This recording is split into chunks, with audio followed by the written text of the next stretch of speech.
Okay, dear friends, thank you so much for joining us. Please keep muted your machines. And today is a presentation part two from Florian Sydow. Florian, for decades, serving as vice chairman of Anthroposophical Society in Hawaii. He is founding member of Kahumana community and farm, and he is organic architect. So, and he is also our permanent speaker for a few years already.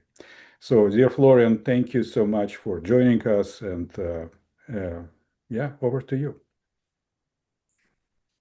Thank you very much, Andre, and also to the Chicago branch for hosting these events. And I think we live in a time when humanity as a whole is going through some very significant trials and tribulations. And that kind of prompted me to give presentations on the book of Revelation, the Apocalypse, and this theme of the incarnation of Ahriman and the mystery of evil fits in with that larger framework.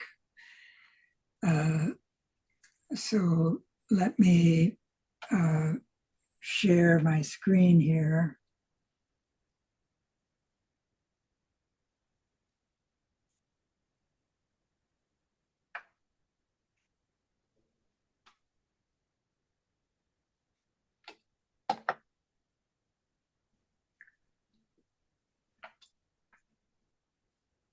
So I wanted to start with this, which is actually from the last lecture of Rudolf Steiner's lectures on the Apocalypse of St. John in Nuremberg, 1908.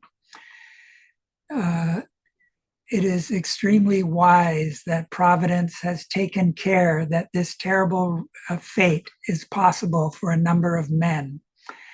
For if it were not possible for man to sink into the abyss of evil, he would not have been able to attain what on the one hand we call love and on the other freedom, since to the occultist freedom is inseparably connected with the idea of love. It would be impossible for man to develop either love or freedom without the possibility of sailing down into the abyss.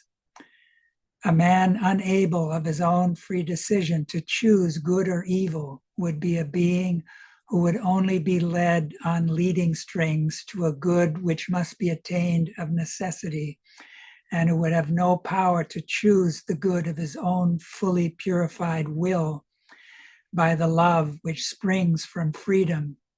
If it were impossible for man to follow in the trail of the monster with the two horns, it would also be impossible for him to follow God out of his own individual love. It was in accordance with a wise providence to give the possibility of freedom to humanity, which has been developing through our planetary system. And this possibility of freedom could be given on no other condition than that man himself has to make the free choice between good and evil. So we live in a time where evil as a mystery is in the foreground, good and evil. And of course, we've seen through the sculptural group that we need to approach this in a threefold rather than a twofold polarized manner. So I wanted to start with this as a kind of meditation. We must eradicate from the soul all fear and terror of what comes towards us out of the future. We must acquire serenity in all feelings and sensations about the future. We must look forward with absolute equanimity to all that may come. And we must think only that whatever comes is given to us by a world direction full of wisdom. It is part of what we must learn in this age, namely, to live out of pure trust without any security in existence.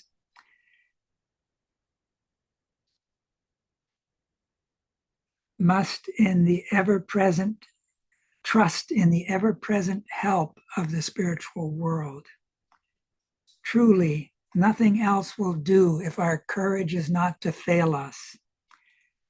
Let us discipline our will and let us seek the awakening from within ourselves every morning and every night.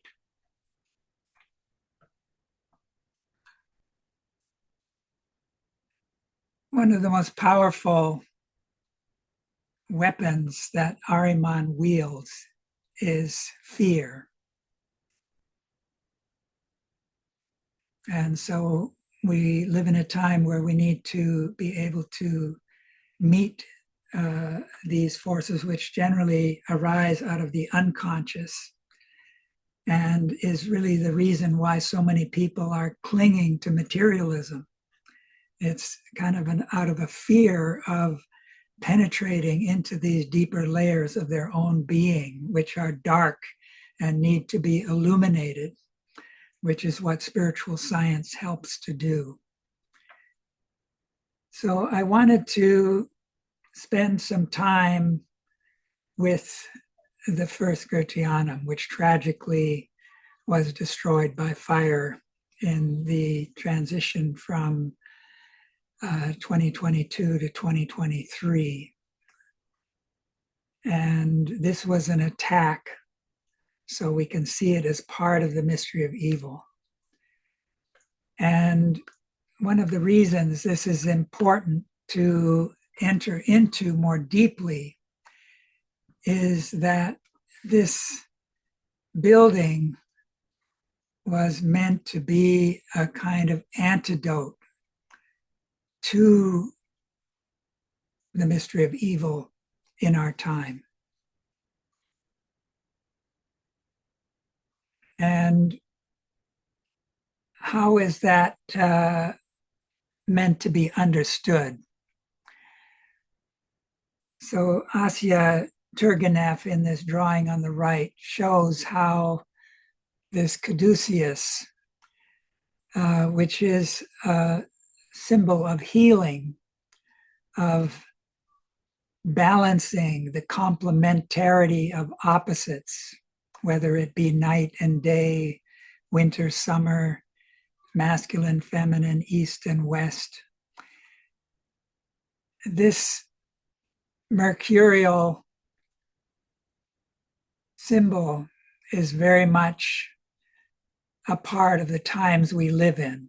For those who have looked into the anthroposophical understanding of Earth evolution, that the first half is the Mars half, or the incarnational phase, whereas the second phase, which we've been in since the middle of the Atlantean times, is under the sign of Mercury. And this comes to expression in the capitals in the Goetheanum as well, where we see this caduceus in the capital related to this second half. And Rudolf Steiner had intended to have a kind of ritual that would take place at Easter in front of this sculptural group, which was never put in place, and the only major part of the Goetheanum that was not consumed by the fire. So this sculptural group, which embodies the Easter mystery, was intended to be the central focal point of our Goetheanum. The threatening figures of Lucifer and Ahriman, and standing over against them is the healing principle that rays out from the Christ. So this was meant to be the backdrop for everything that took place on that stage.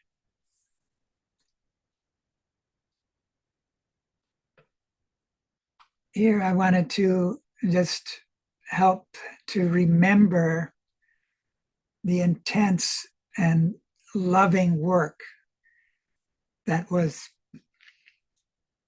involved in this building process.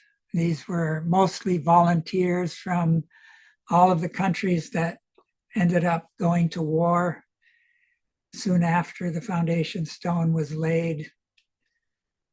The next year, the war broke out. And so many of the men had been called to participate in the war. So there was a lot of women involved. So you can see the tremendous efforts, just how large these capitals were, for example.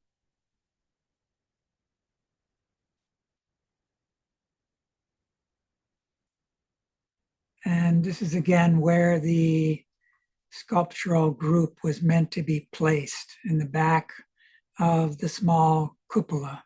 And of course, there's these beautiful paintings overhead. Now, as one entered from the west, you would go up stairs on either side, and that would be bringing you to the back of the auditorium, which was raised so that the floor from there descended gradually towards the stage, so that the seating would work out where you could see over the heads of the people in the row in front of you. But when you came up to the top of those stairs, behind you was this red window. And one is meant to, in all of these imaginations, really live into them, so that one could live into this central image of the clairvoyant human being, where sun and moon forces are raying in from left and right, where the larynx is the 16-petal lotus, which can be activated through treading the eightfold path that Steiner advocated and Buddha had advocated in an earlier time.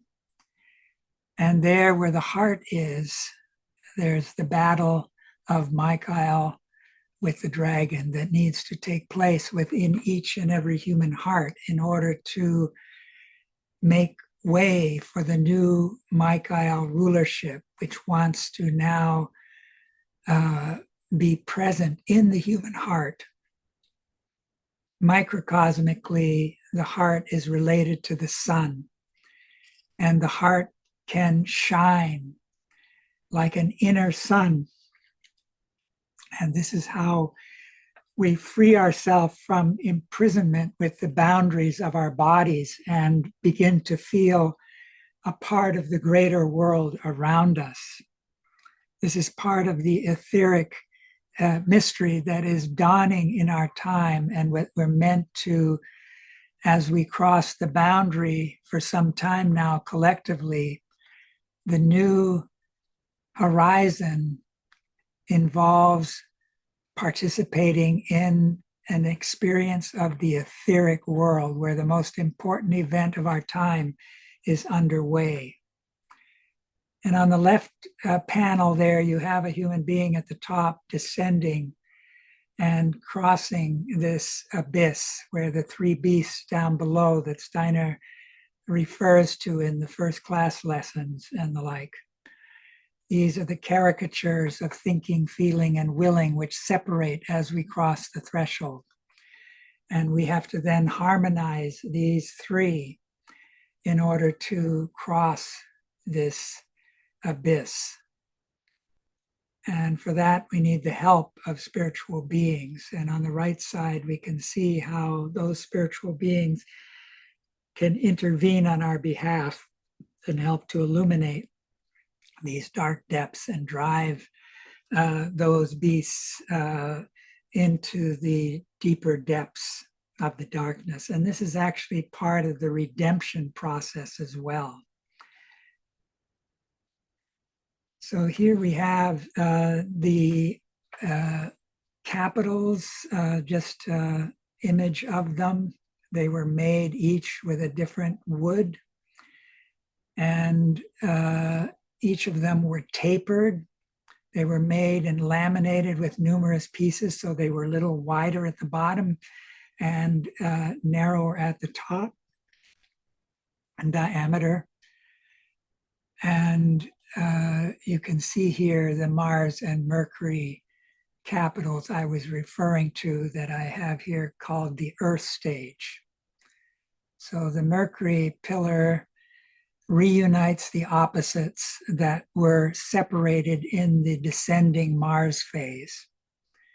And this includes the division of the sexes that took place in the descending phase of Earth evolution during the Lemurian initially, but especially in the mid-Atlantean. And that now we're in the opposite direction. We're in the excarnating phase. The Earth will need to be more and more spiritualized. And we need to participate in this process by lifting the veil of nature, the veil of Maya and illusion, as the ancients called it, as Goethe did when he spoke of the archetypal plant or primal phenomena, for example. And part of this Mercury mystery is the union of the genders, not just complementarily in a marriage on the outer plane, but within each and every human being. The male has the feminine within it. The male has a feminine etheric body, and the woman has a male etheric body.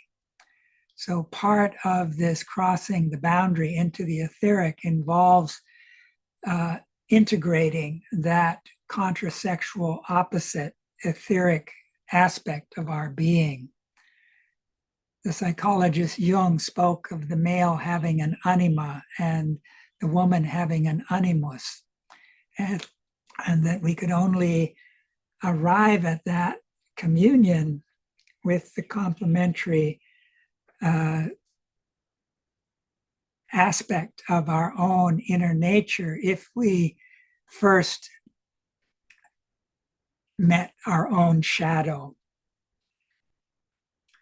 Rudolf Steiner would call that the lower guardian of the threshold, because when we enter the etheric, we're crossing a boundary, and there we meet the lower guardian, and he puts before us our lower self that needs to be redeemed, and we need to own that double or shadow and work to transform it. And this is part of the mystery of evil, is the redemption of Lucifer initially, which is really gives us a way of protecting ourselves against the Ahrimanic, which is not so ready to be redeemed in our time. Needs to be kept beneath our feet, a little like the Michaelic archetypal image. So above the head in this Goetheanum, if you were standing and looking up, you would have seen this kind of panoramic view. This is just sort of the middle on the left and the right side. And these are kind of representing the different ages. So what the entry into the etheric represents is, rather than seeing the outer world, we're seeing the astral world reflected in the etheric body. And this involves a higher imaginative form of consciousness. And these images are a schooling in that direction. Because when we enter the etheric, we're entering a world of time. Steiner spoke of how we tended in our time to be imprisoned in space, and that we needed to learn to enter the world of pure time. So I'm wanting to connect this with the New Jerusalem, because this entering into the etheric is entering into a world of levity as opposed to gravity. The sun is not a center of gravity, as physicists would like to tell us, but rather a place where there's a suctional force. And the sun, according to Steiner, with its radiance, actually gives rise to space, generates space. How does it do this? The sun was the home of the Logos. The Logos is the Word. In the beginning was the Word, and all things were made by him. The Word arises out of the higher heavenly regions. These are the worlds of tone and the harmony of the spheres, so that underlying all material in the universe is this world of tone. The sound ether underlies the atomic structure that makes up the mineral kingdom that surrounds us, which is Maya and illusion unless we lift that veil. So that Steiner points out that light, which includes the light of the sun, is actually divine thought.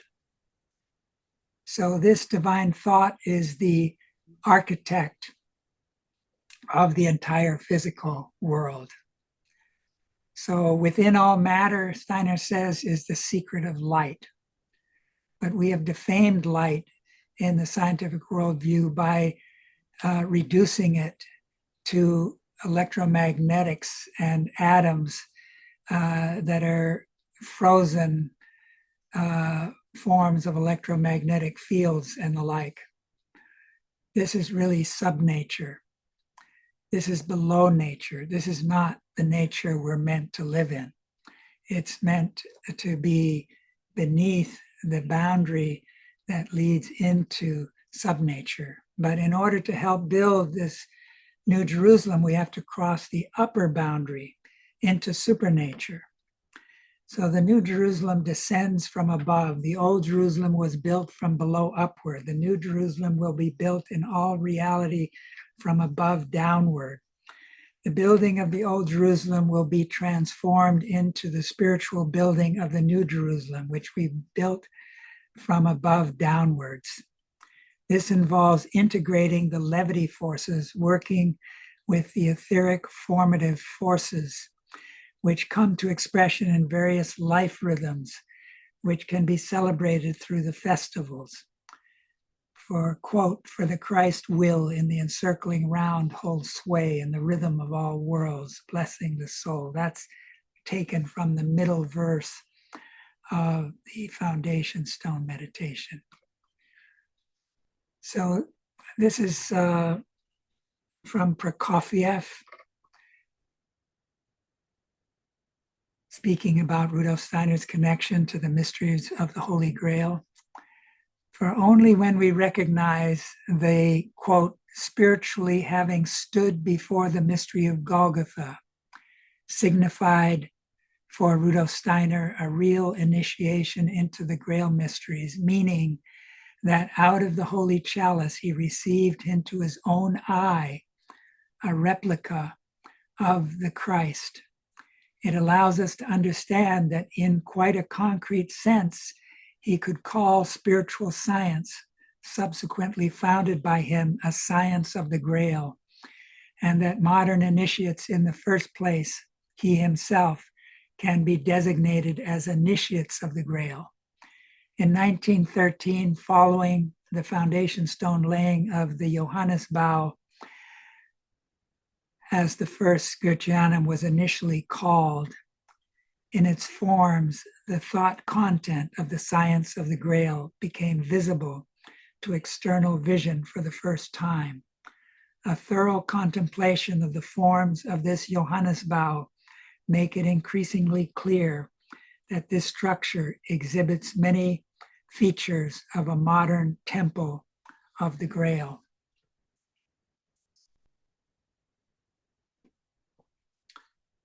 So this comes to expression in paintings like this by Hermann Linde, who really was a dedicated artist who painted a good part of the ceiling of the small cupola in the Goetheanum. So here you can see how the building is meant to be seen as having a fontanelle, like a child's head still has that soft spot where the spirit, the higher spiritual forces still shine in.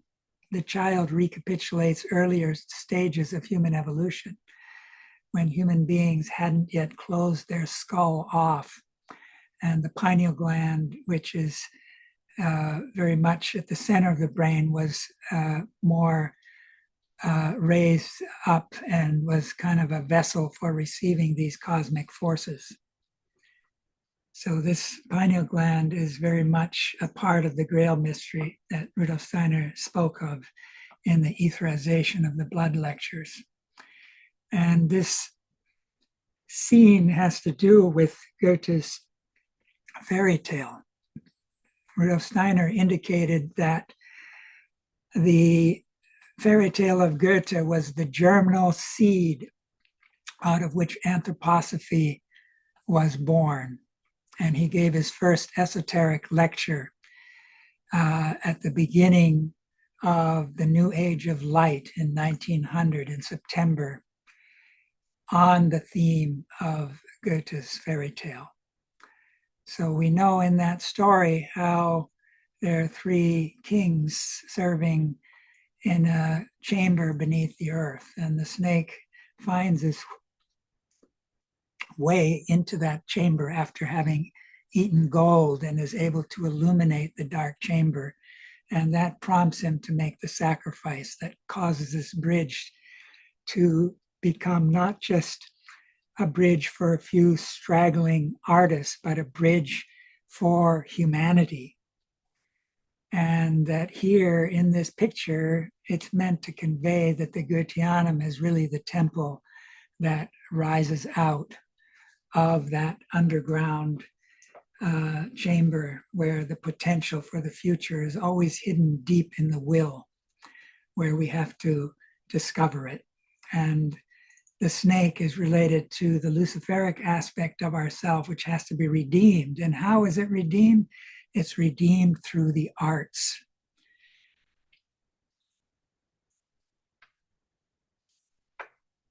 This building represented the arts in the grandiose fashion. All of the arts were brought together.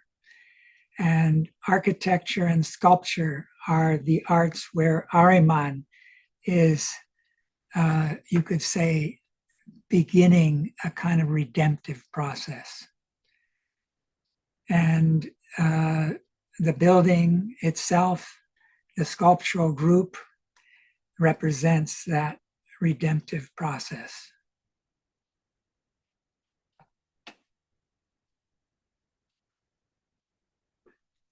So this is just saying what Rudolf Steiner wrote in his esoteric science and outline, or occult science and outline, where he referred to it as a Grail science. And I think most of you are familiar with that.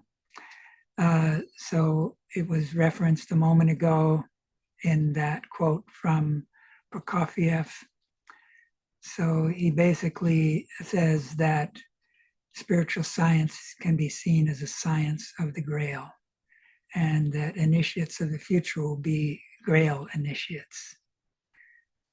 And this is the red thread that runs through the whole of Rudolf Steiner's life.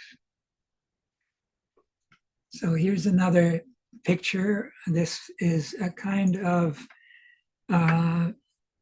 artistic rendering or copy that's anonymous. I don't know who the painter was, but it's based on the stage curtain that Rudolf Steiner inspired and was made by W.S. Pyle.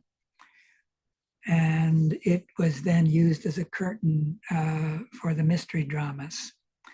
And we know that the first mystery drama was really based on an elaboration of Goethe's fairy tale. So here it becomes clear that a Rosicrucian impulse is given through this Goetheanum.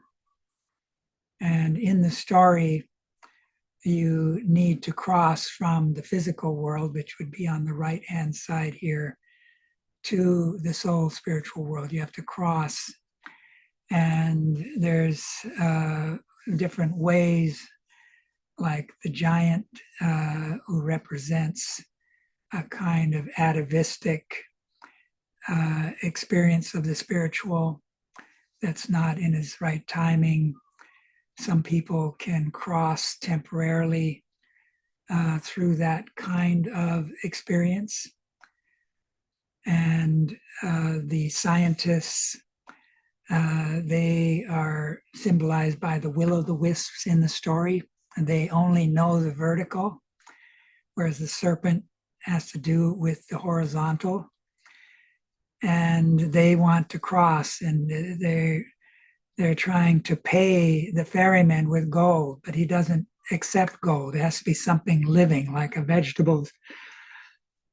So anyways, the story is very deep and worthy of entering into with a contemplative mood. And Rudolf Steiner indicated that this fairy tale is embodying miniature pictures of the culminating part of the Michael school that took place in the spiritual world, in the sun sphere, from around the 15th century through to the beginning of the 19th century. And that anthroposophy is really an incarnation of those who were present as human souls in that school. But the final phase of that school was a kind of ritual cultic celebration. And Goethe inwardly participated in that spiritually. And this, according to Steiner, was mediated by members of the Knights Templars who had been burned at the stake.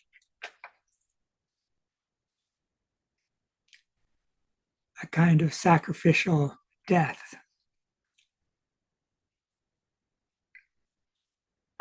So when we look at the society and know that Steiner had intended not just to give the first class as we have it, but that first class was meant to have 3 sections.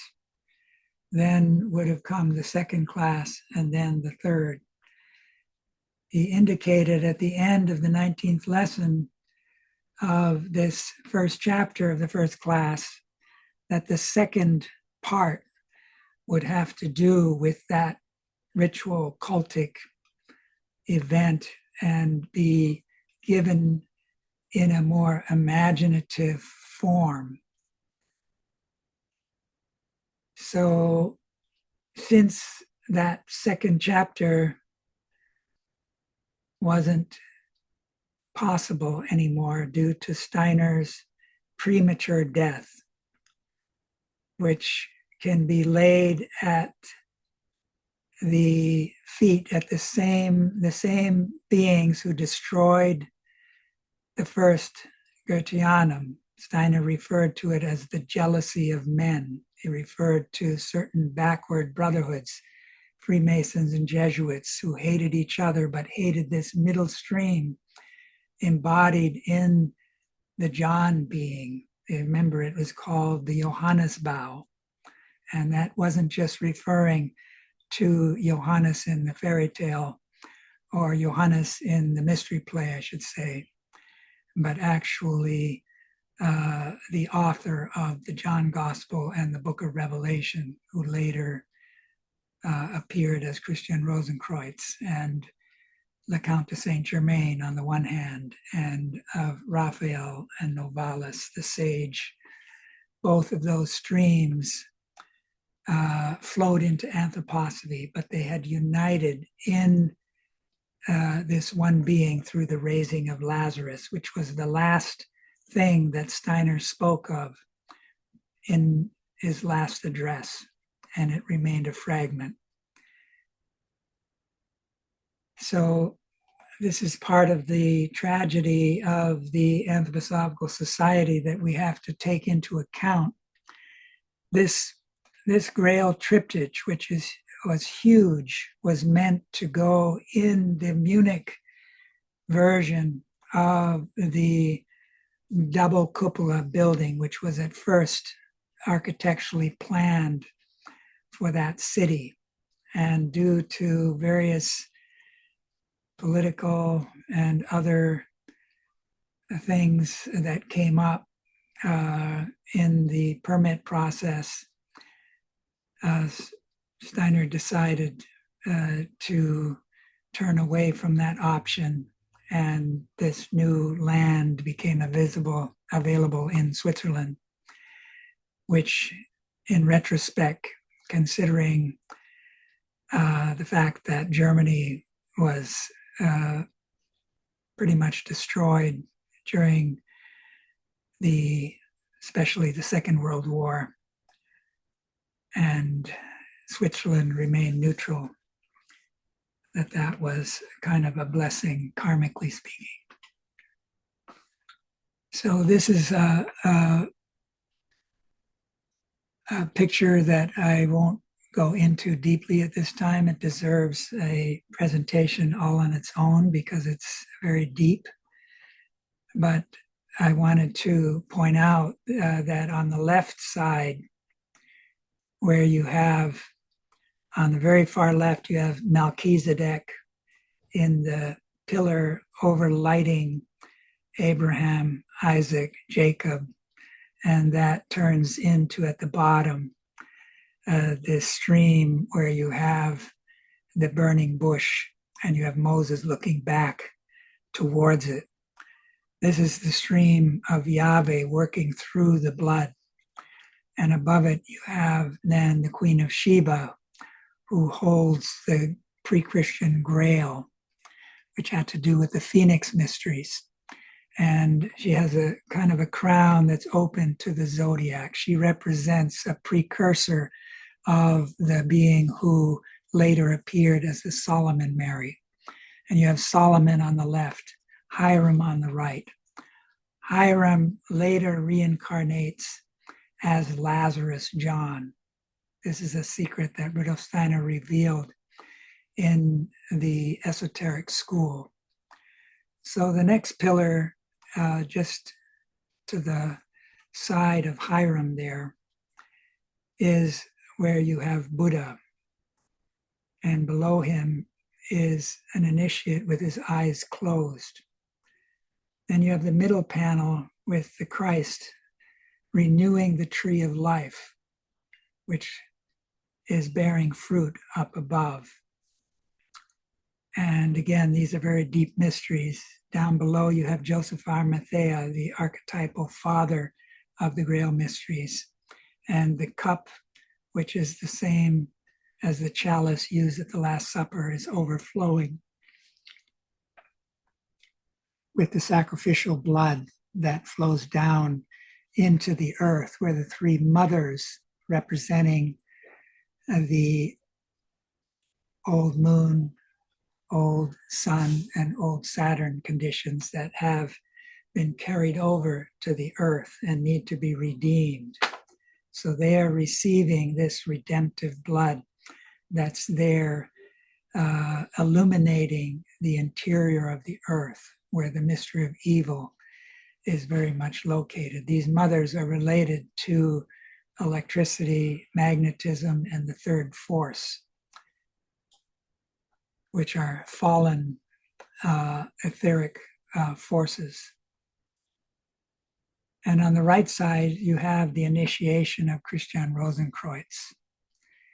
And you have then the pillar in between that and the cross. That's the tree of life. You have opposite the pillar of Buddha, you have John the Divine. And there you have an initiate below him with his eyes open, looking at the mystery of Golgotha. And that leads down and to the right at the bottom with the red rose initiation. And you have Paul juxtaposed to Moses. Instead of looking into the past, he's looking into the future. He's a premature birth, as he says. He represents what we need to go through. And at the far right, you have a pillar that has to do with the future, where Michael has the dragon beneath his feet, and you have the woman standing on the moon, crowned with the stars. And so this epitomizes a grail mystery that was meant to play a more esoteric role in the Goetheanum. It was destroyed. It ended up in a school in Hamburg, Germany. It was destroyed during the bombing, but a photographic plate of it had been taken. So part of the work in the Goetheanum were these mystery dramas, only 4 of which were accomplished. But the secret of initiation, which the brotherhoods in the past had kept more hidden, was brought into this stage of history. And again, it's through the arts that Lucifer is redeemed. What happens when we redeem Lucifer? When we redeem Lucifer, Lucifer becomes the aspect of the Holy Spirit that came to expression in the baptism of fire. You recall in the upper room where those who had gathered in the lead up to the Pentecost event, you have this picture of the Maria in the middle, in whom the Sophia is also embodied.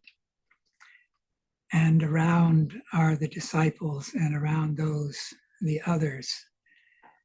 And it's the redeemed Lucifer that flames up in these fiery tongues of fire. So this Goetheanum was a tremendous artistic endeavor to redeem Lucifer and usher in the age of the Holy Spirit. So what is the difference between the age of the Father, the Son, and the Holy Spirit? So the Father is more working in the will, which is the most unconscious part of our being, the Son principle within the human heart and the rhythmic system in the feeling life, and the Holy Spirit in our thinking. We live in an age where now the Christ comes in his second coming through the Holy Spirit, through the angels, archangels, and archai, which are closest to us. And the bridge to that experience is the redemption of Lucifer. Steiner taught that the central mystery of Christianity is the preservation and rebirth of the higher human ego, guarded through the Rosicrucian stream and symbolized by the Holy Grail. In the beginning was the mystery of the higher human ego. The same was preserved in the Grail and remained united therewith. In the Grail lives the ego, which is united with the eternal and the immortal, even as the lower ego is united with the transitory and the mortal. This mystery stands in direct continuity with the Gospel of St. John, which proclaims that, quote, that which was in the beginning, unquote, was reborn in the Christ being, who lived, died, and rose again through Jesus of Nazareth. The rosy cross expresses this truth symbolically.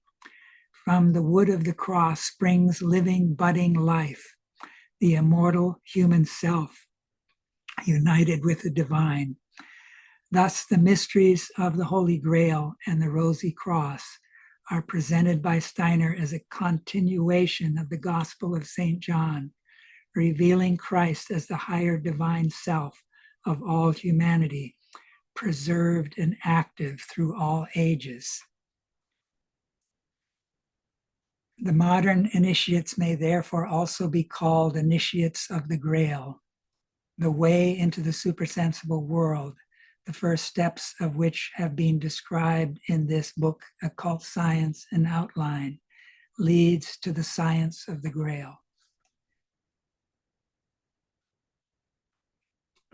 So here we're entering a key moment in Goethe's fairy tale, where the snake encounters the man with the lamp. And he asks him, "What is more precious than gold?" inquired the king. Actually, this is actually when he actually is in the chamber. "Light," replied the snake. "What is more refreshing than light?" said he. "Conversation," answered she. In other words, she already knew the secret of the word. So this word has to do with the microcosmic Grail mystery. The forging of the Grail sword has to do with this word, where it's not just the human being that speaks, but through the sacrifice of the intellect, the angel can be living in human thought. We make a place then through this sacrifice of our personal opinion, of our personal sense-bound intelligence. And our angel can begin to think together with us. And through that, when we take that step, this is noticed by the Christ being, who can then speak through our larynx those thoughts inspired by, you could say, the archangel, the angel. The archangel has more to do with the word, the angel more to do with the imaginative sphere, and they're linked to each other.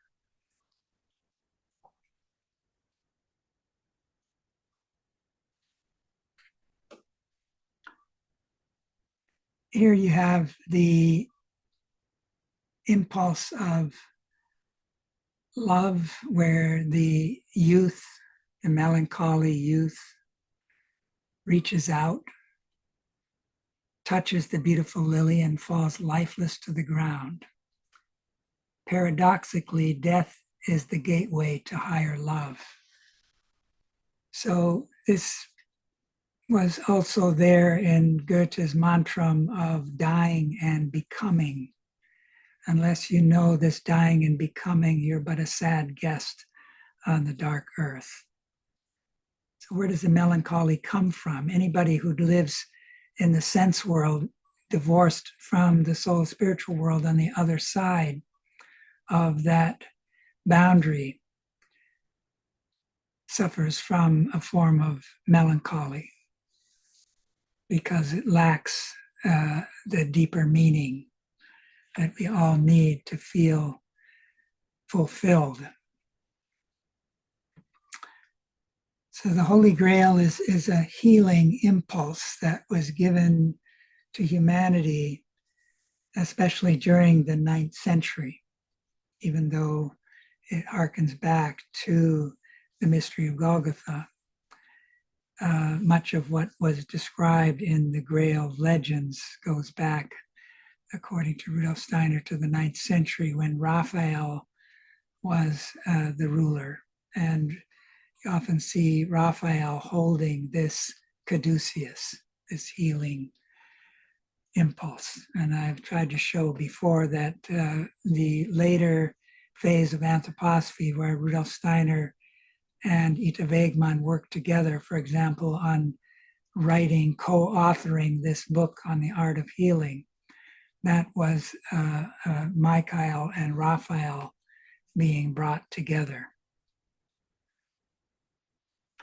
So tragically, just a few years ago, we were remembering the 100th anniversary of this tragic burning of the Goetheanum.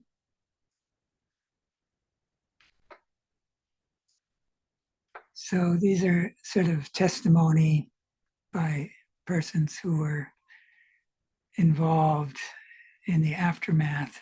And we could be glad that nothing worse happened. Then he instructed him to go out through the large south door onto the snow-covered terrace and continue our investigation. This is Rudolf Steiner. There we discovered a small firelight under the roof, and below was a simple roofing ladder. When we put them on and climbed up, we came to a place at head height where a number of parts had broken out of the outer wall and exposed a hole about 5 times the size of the one I had had to punch into the wall inside. Now you could see into the tangle of supporting beams that glowed in the firelight.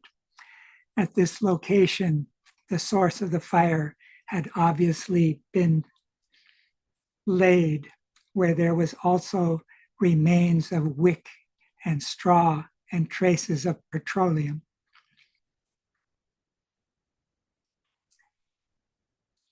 Each of us immediately understood that Rudolf Steiner had the right to speak of the fact that no rescue was possible because the support beams, which were about 30 to 40 centimeters thick,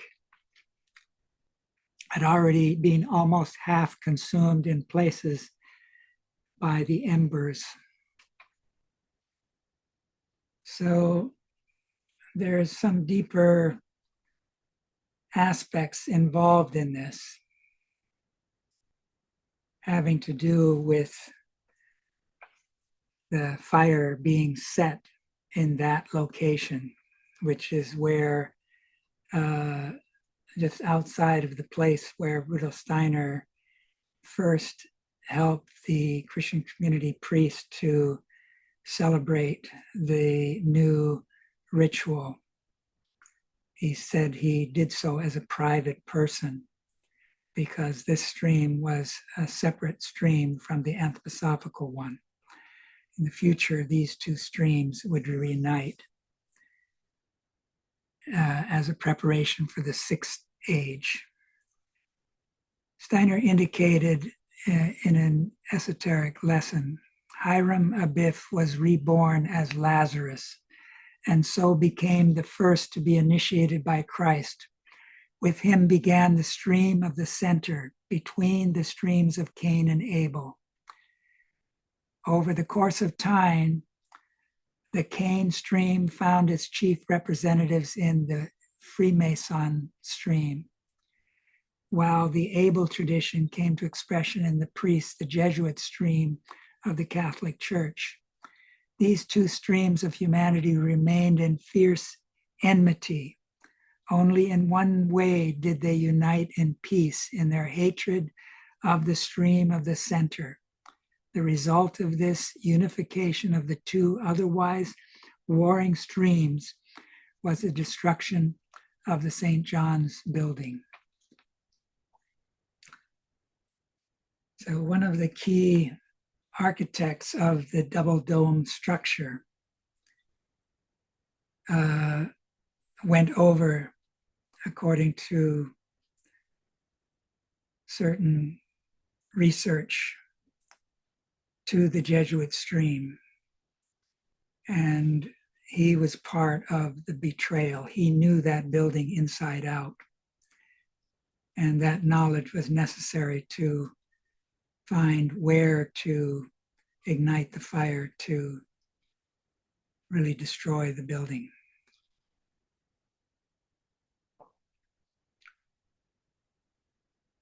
So the Christmas conference, which was meant to renew the society, which took place in the lead up to the turning of the following year after the fire, was meant to be a new beginning.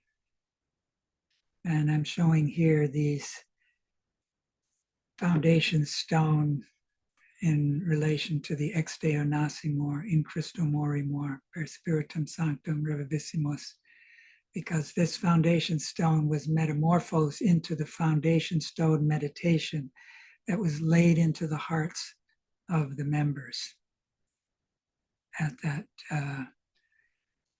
Christmas Foundation meeting. And during that meeting, the new Vorstand executive committee was inaugurated.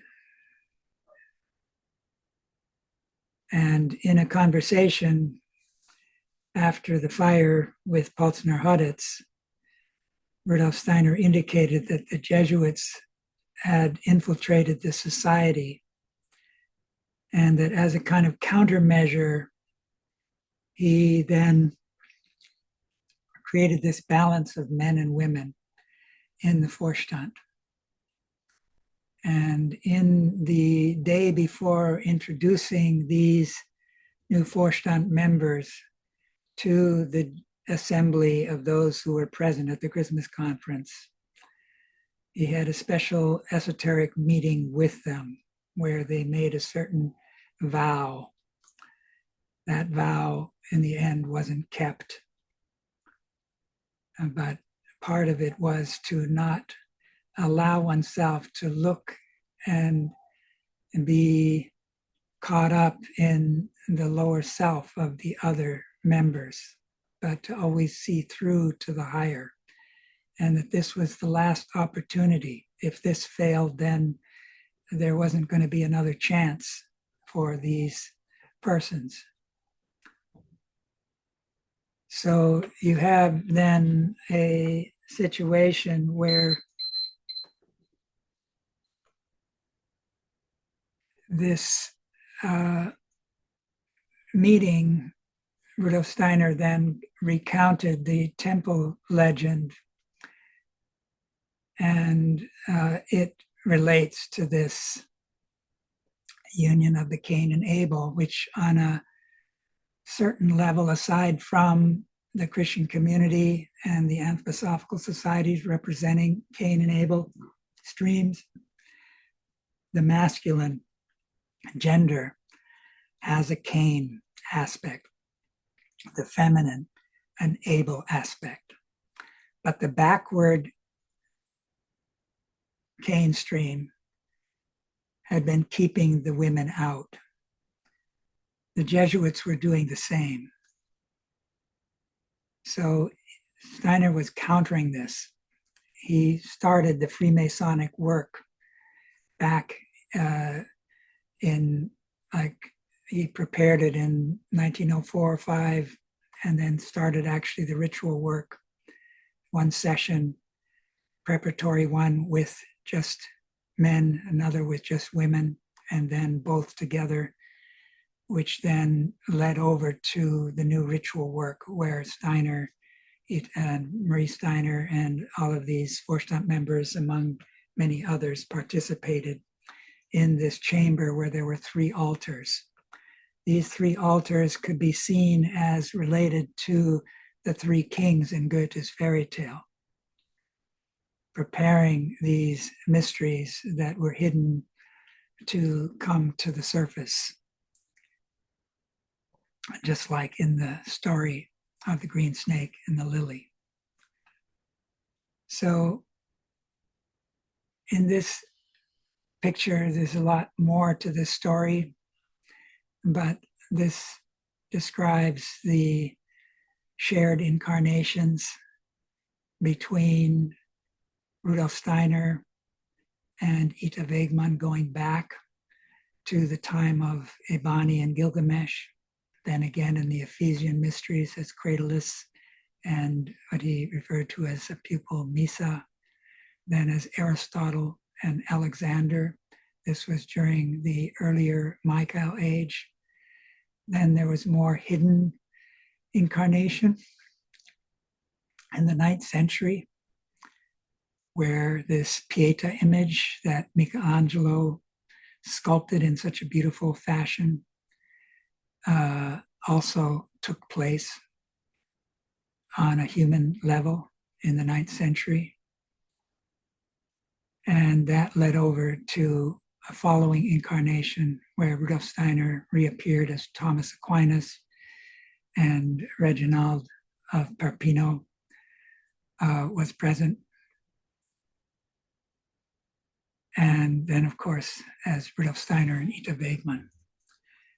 So Rudolf Steiner sought to bring some of this mystery to the attention of those who had a deeper insight into anthroposophy through the lectures that he started on the eve of the Christmas conference called World History in the Light of Anthroposophy, which spoke of some of these incarnations. But people weren't awake enough to understand in a deeper way what he was trying to convey. So the founding of the new mysteries had to do with the metamorphosis of this foundation stone that was laid in human hearts. I believe it was September 20th, 1913, and when Mercury was there in the heavens. Again, the sign of Mercury. But now, what's going on here with this laying of the foundation stone, the double dodecahedron, the mystery of 5. The Earth has to do with the mystery of 4. The future Jupiter has to do with the mystery of 5. So the whole of the Goetheanum had to do with the building of the future New Jerusalem, with this mystery of the 5.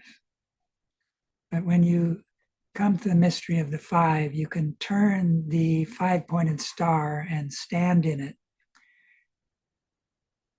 Sometimes you see it at the top of a Christmas tree. This is really the higher human being of the future. But if you look inside of that hexagram, you have an inverted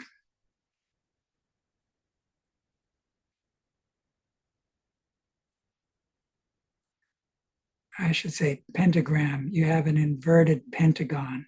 And if you make a 5-pointed star in that inverted pentagon, you get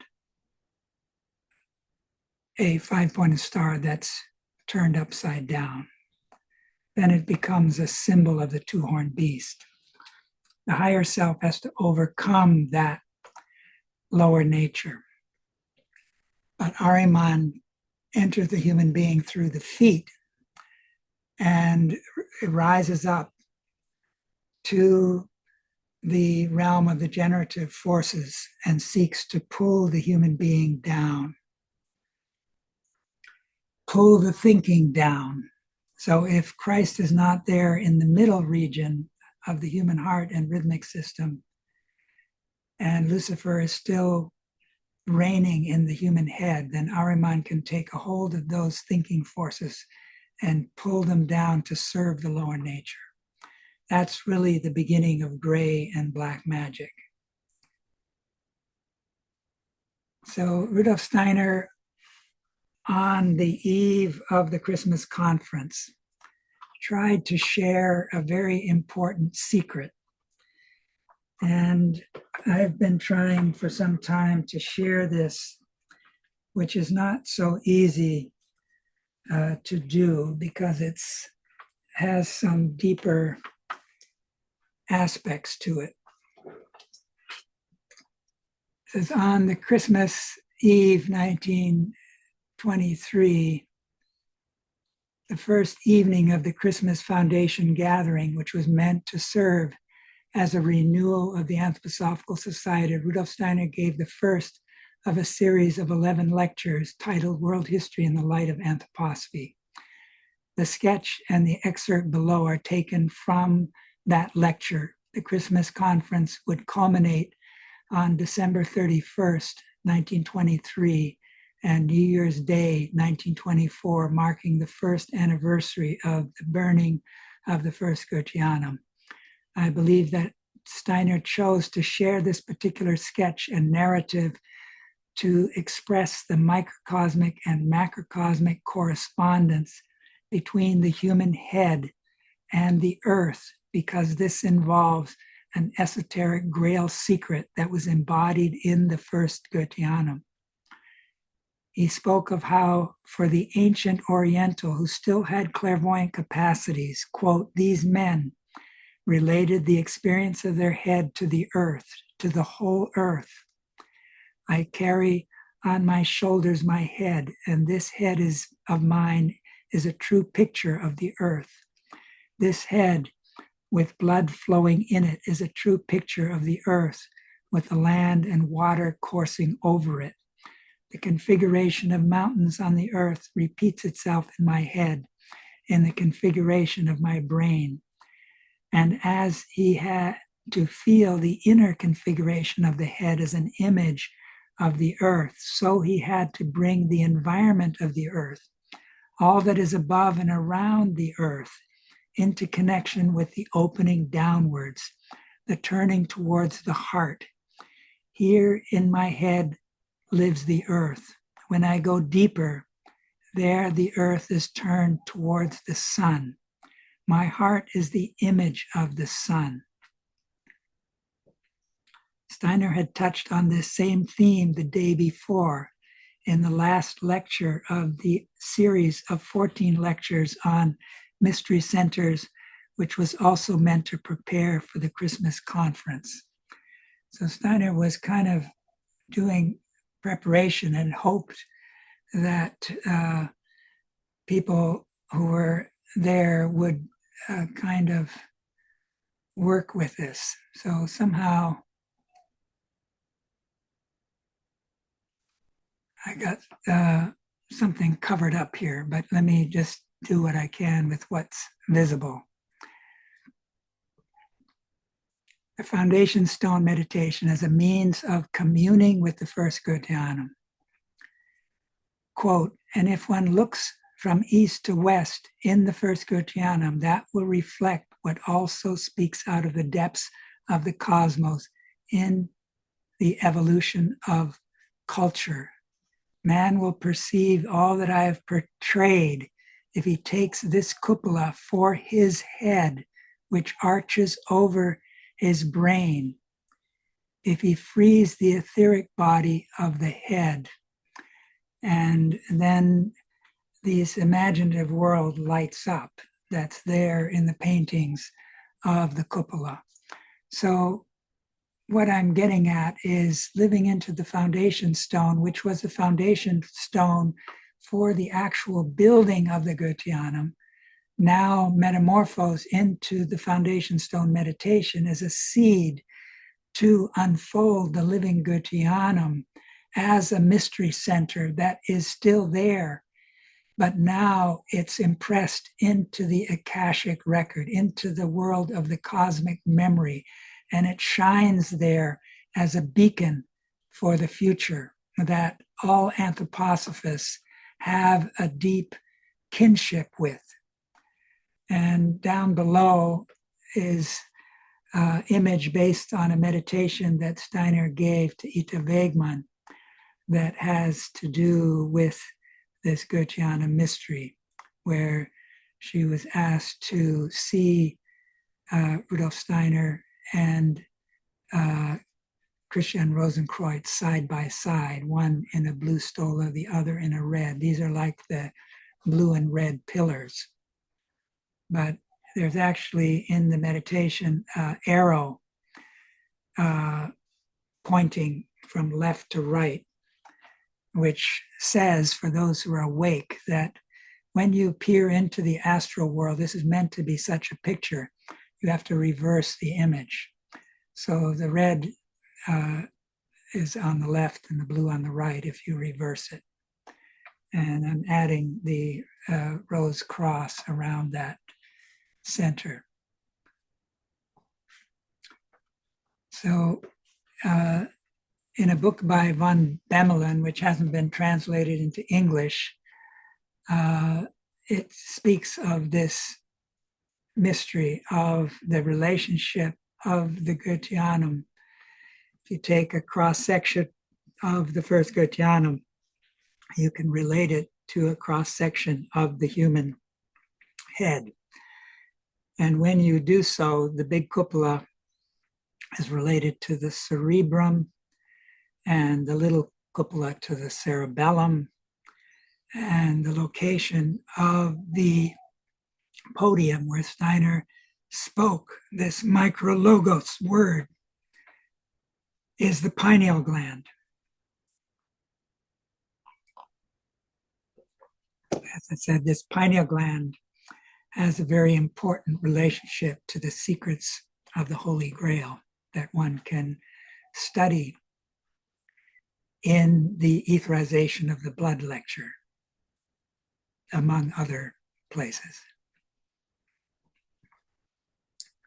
And there's a place where Prokofiev shows that those 12 pillars, 2 sets of 6 that were on the stage, that have each of them a kind of a throne under the bottom of them, that these were really thrones for the 12 bodhisattvas.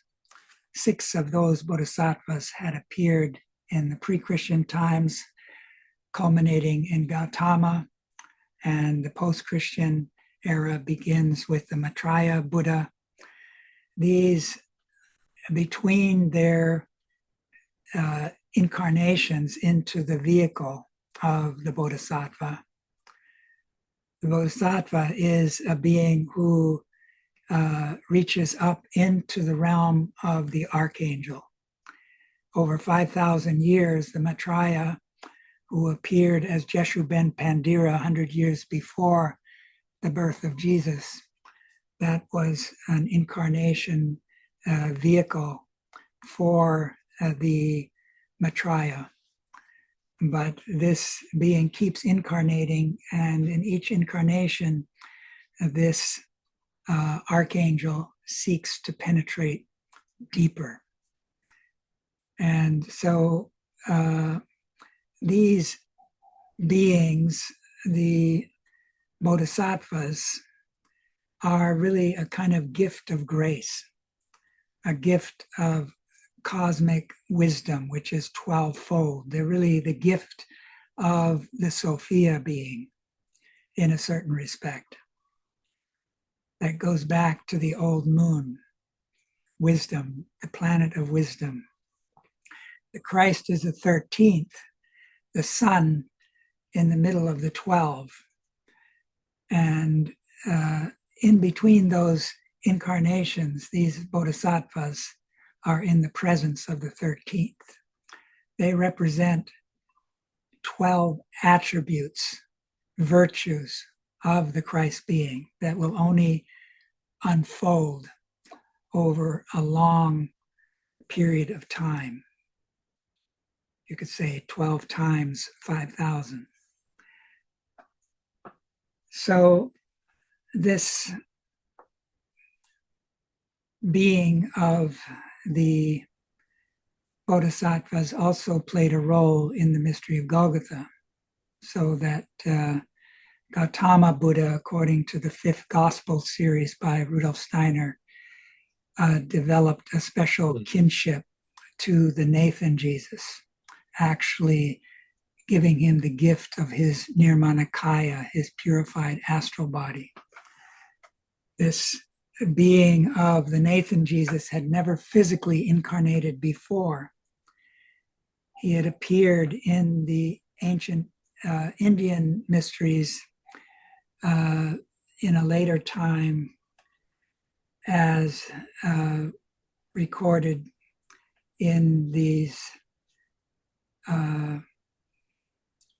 mysteries surrounding the,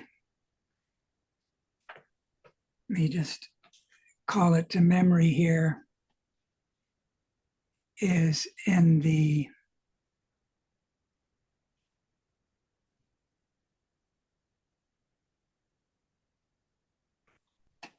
Bhagavad Gita. Yes, the Bhagavad Gita. You have that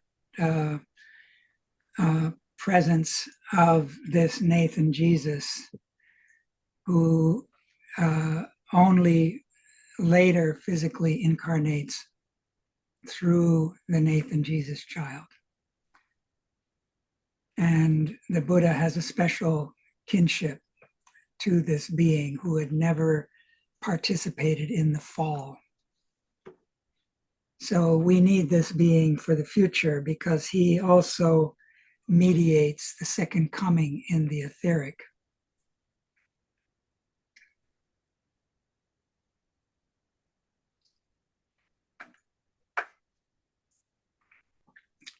I wanted to share this to convey the relationship between the Castle of the Grail and the New Jerusalem. One can be drawn from the following excerpts from an esoteric conversation between Rudolf Steiner and the Countess Johanna Kaiserling that took place after the agricultural course held in Koberwitz in 1924 during the Pentecost season. This is recorded in The Birth of a New Agriculture by Adalbert Graf von Kaiserling, which was translated from the German. Johanna asks, can one then believe that the Grail Castle is really present in the etheric world? Travelers in the spiritual world are forever telling us about it. Rudolf Steiner, yes, it is really present. The Grail story, or she's then saying, this is Johanna, the Grail story, the chemical wedding of Christian Rosenkreuz and the Mithras cult are all aware of this castle. Is it the same sacred building that in the Bible is called the New Jerusalem? Rudolf Steiner. The New Jerusalem of which the Bible speaks is the eternal archetype, our eternal archetypal image of how it will be in the future. The Grail Castle is the image of how it is now in the spiritual world. Another important insight which has guided my research was provided by Rudolf Steiner in the lecture, The Etherization of the Blood, after describing the esoteric phenomena related to the microcosmic dimension of the etherization of the blood, which involves Grail secrets related to the pineal gland. Steiner drew attention to, or quote, to the corresponding phenomena in the macrocosm, and went on to say, quote, this corresponding phenomena can be described today as the result of the most scrupulously careful occult investigation of recent years undertaken by individuals among genuine Rosicrucians, unquote. This led me to ask where the macrocosmic equivalent of the pineal gland is to be found. This eventually led me to the understanding that the macrocosmic organ is located at the center of the earth. So this is a deep secret, which leads to asking, how can we then reach this center of the earth to participate collectively in this development of the future New Jerusalem, which is anchored at the center of the earth. Yeah.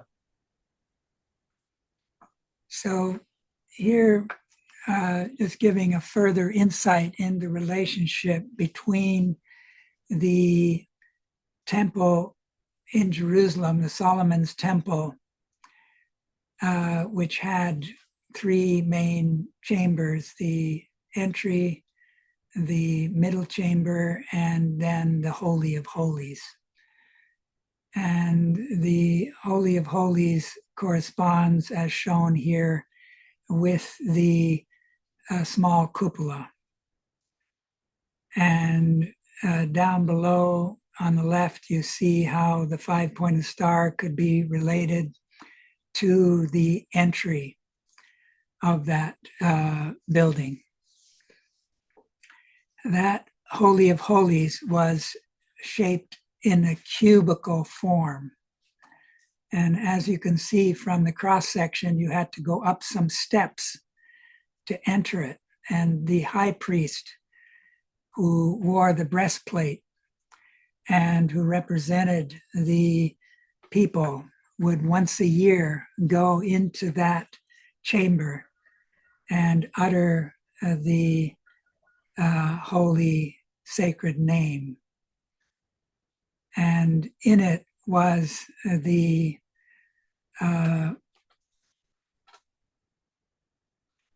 great cherubim, the Ark of the Covenant that had this cherubim spreading its wings out to the outer walls on the left and right. And the Ark of the Covenant was then where the Hebrews had communed with Yahweh, who had appeared to Moses in the burning bush. This whole chamber was in gold, which represents the sun mysteries of the future, that the Yahweh stream, which Yahweh being a moon divinity was preparing, the planet of wisdom was preparing the future planet of love. And to enter that chamber, one had to pass through a four-colored veil, which represents the four elements of earth, air, water, fire. And as you know, biblically, one hears that when the mystery of Golgotha was taking place and the earthquakes shook the earth, that veil was torn, it was rent and opened. So this meant that the chamber that was just accessible to the high priest now became public through the mystery of Golgotha. The hidden mysteries entered the stage of earthly history at a time when we were deep into the Kali Yuga, when the old clairvoyance had disappeared in the middle of the Greco-Latin age. And the Greeks had talked about it would be better to be a beggar on the physical plane than a king in the realm of shades. That's how dark that underworld had become. But now, through the mystery of Golgotha, that underworld was illuminated. Christ entered the hell regions. This was part of this redemption process that began with the 7 stages of initiation, of Christian initiation: the washing of the feet, the crowning of the thorns, the cross bearing, the crucifixion, the entombment, the resurrection, etc. So this was a means of the Christ penetrating the interior of the earth. As the Rosicrucians spoke, it had 9 layers. So through that, Christ penetrated 7 of those layers. And then the raising of Lazarus, in my view, allowed for the crossing of the 8th layer to the center of the earth. is that eighth layer is where the strife between Cain and Abel is embodied. And through this raising of Lazarus, the soul of John the Baptist, both of whose parents were of the Abel stream, united with Lazarus John, who had been Hiram Abiff, a leading member of the Cain stream, who would later incarnate as Christian Rosenkreuz, just as John the Baptist would as the painter Raphael and later Novalis. Both of these streams entered, as I said before, the anthroposophical stream. So here we have to do with the microcosmic aspect of this Grail secret that the Goetheanum was meant to reveal as an open secret. The only written words in that Goetheanum were this word ich, I, and it's Faust that is speaking it. And you have this youthful future coming towards him. This is sort of the life realm, this etheric realm that Goethe was in touch with. Goethe was someone who embodied the higher aspect of this fifth age, just as you could say that the Grail hero Parzival was. And the quote here is, "A man must develop certain organs for his higher development. To this end, certain concentrations are done in yoga exercises. When a man concentrates on a point between the eyes at the root of the nose with the thought, I am, he develops the organ that we call the two-petaled lotus flower that makes him into an I." Quote, "But it isn't enough that the organ of the ego is developed in man so that the higher self can stream into him to make him into a higher being. We find the organ for this where a vertical line from the top of the head crosses a horizontal line through the root of the nose or a little above it. This organ is the pineal gland. Man makes a connection with the divine self in the world through the pineal gland. And we learn in the etherization of the blood that this organ can begin to shine. It's like the stone that fell out of Lucifer's crown in the battle of heaven. It was knocked out by Michael. And this stone needs to be carved out by each one of us. And this is carved out through compassion. Buddha was the teacher of this carving out, this compassion. And at the first visit to the Grail Castle, Parzival wasn't yet at that stage where he had the compassion that was being called forth when he witnessed the suffering of Amfortas, the wounded Grail King.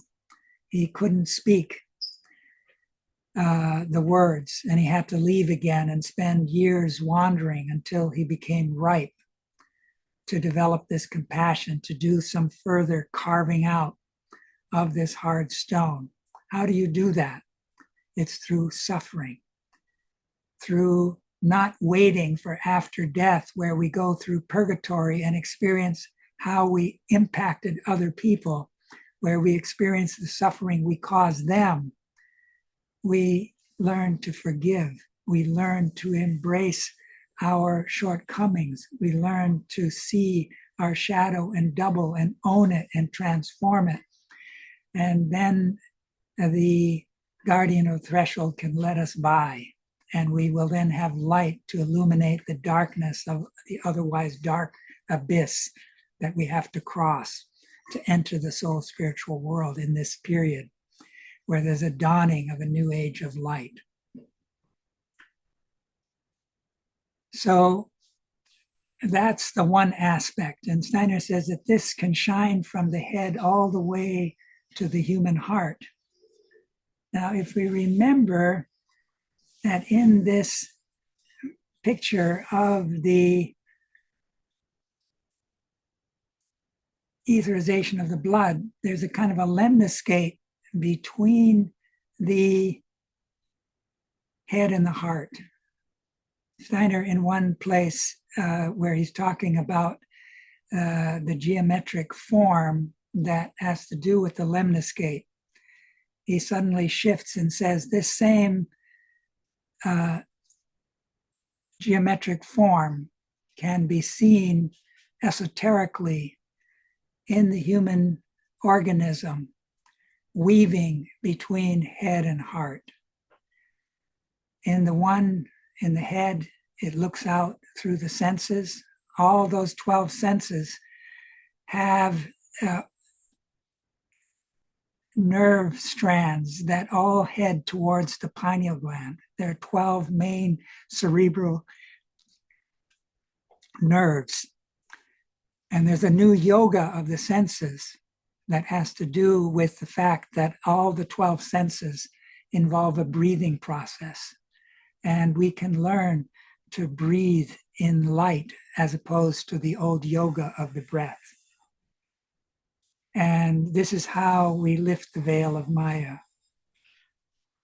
And the other pole is more inward, that which is centered in the heart. That's where the heart can also begin to shine like an inner sun. And so this weaving together between head and heart is an important secret. And in between the two, at the center of the lemniscate, is the larynx, where this 16-petal lotus is located. And that's where the eightfold path that Rudolf Steiner speaks of. So the 6 basic exercises Steiner gave as a protective measure, that's to unfold the chakra of the heart. It has 12 petals, but we need to work on the 6, and then the other 6 will be drawn into new life. They've only been dormant since the darkening of the Kali Yuga. So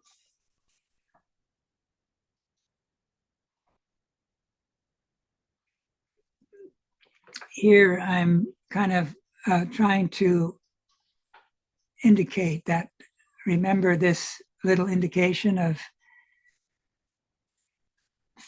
through the foundation stone, we can kind of grow the living Grityanam. We can enter into it and we can experience those cupola imaginations above. We can experience the little cupola, the large cupola, the east-west axis, all of the mysteries that were incorporated in this Gesamtkunstwerk, this art that redeems Lucifer. And on the left, I'm showing the microcosmic mystery that I just spoke of with the pineal gland and the heart. But on the right, I'm showing the macrocosmic counterpart that I referenced earlier through Steiner's indication, where he says in the etherization of the blood that there is a macrocosmic counterpart, and the Rosicrucians researched this very carefully. So there you have this picture that Steiner gives in one of the Karma lecture cycles, that Christ left his Atman on the sun, his higher member, when he descended to the earth, and he brought his buddhi into the etheric aura of the earth, and his manas he gave as a gift to Joseph of Arimathea and others who then were disciples and the like. So you often see around these disciples of Christ in the medieval paintings this golden aura around the head. That is really an expression the microcosmic an expression of what Christ brought as a macrocosmic mystery. And so here I'm showing that through those 7 stages of Christian initiation, which were really inaugurated by the Solomon Jesus, this is the being who had previously appeared as Zarathustra through many incarnations and later became the Master Jesus, that these 7 stages lead through those first 7 layers. And then I mentioned that the raising of Lazarus helps to bridge this fragmentar layer, and that Christ then really anchored the new sun forces that he brought from the sun to the earth at the center of the earth. So the raising of Lazarus, which also involved a soul spiritual communion with John the Baptist, begins the redemption of the 8th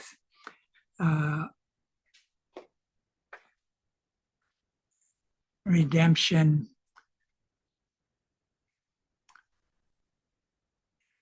find this here of the 8th layer of the earth's interior, where the strife between Cain and Abel originated. Through this initiatory deed, which was raised to a level through the beloved, to a higher level through the beloved disciples' participation in the mystery of Golgotha, Christ forged a bridge to the center of the earth, where he would soon establish his throne as planetary spirit. So the beloved disciple underwent a baptism of fire beneath the cross before the Pentecost event. And you could say that the women who were there,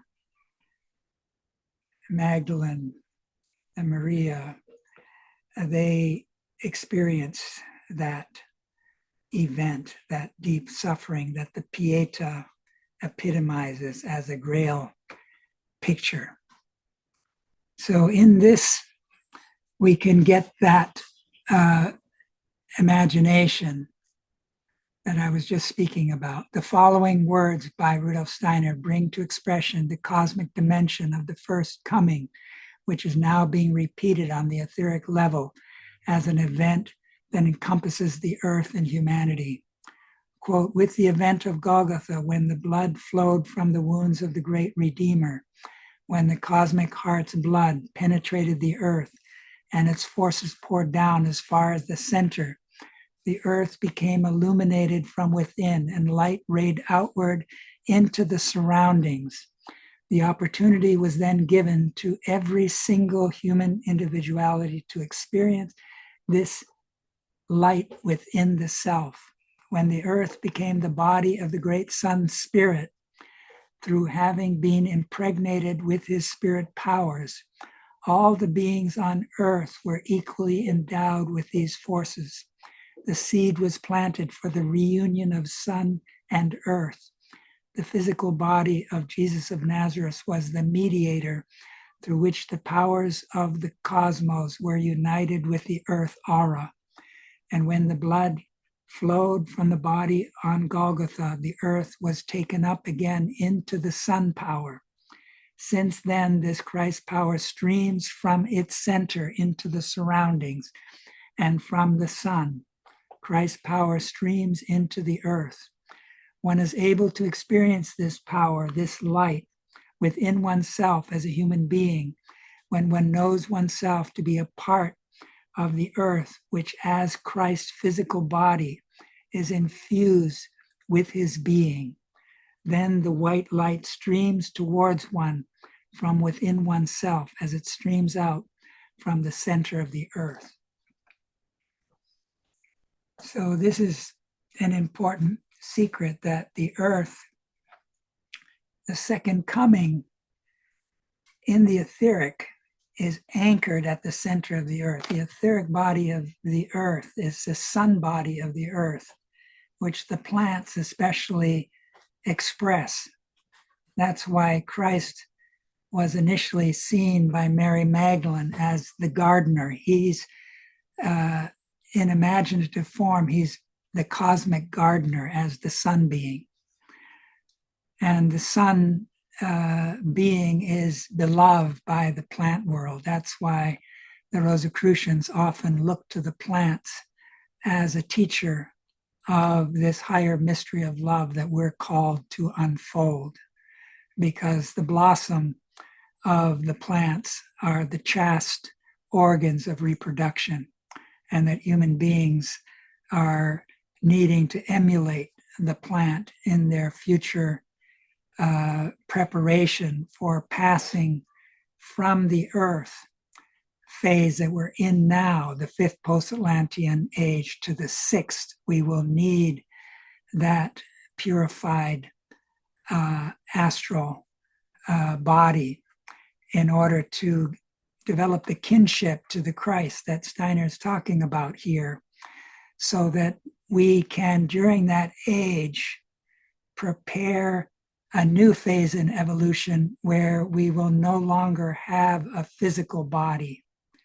Women will become barren towards the end of that sixth age, and human beings will have to pass over into what in the apocalypse is called the first death, where we can no longer have a physical body for those who are at the vanguard, but we'll have an etheric body as the lowest member, and we'll have to pass into the etheric aura of the earth and work from outside. And this will be the beginning of a kind of a separation of humanity that will reach a stronger stage after the war of all against all, which takes place at the end of the seventh stage. So we, as anthroposophists and those who are interested in spiritual science, are really called to prepare this sixth age. And this secret is an important part of it. So Rudolf Steiner, during the Christmas conference, says, "My dear friends, may this link our hearts to the old Goetheanum, which we had to consign to the elements. May it link our hearts also to the spirit, to the soul of the Goetheanum. With this vow before whatever is best within our being, we want to live on not only into the new year in strength of deed, bearing the spirit, leading the soul. We want to live on into the new cosmic new year."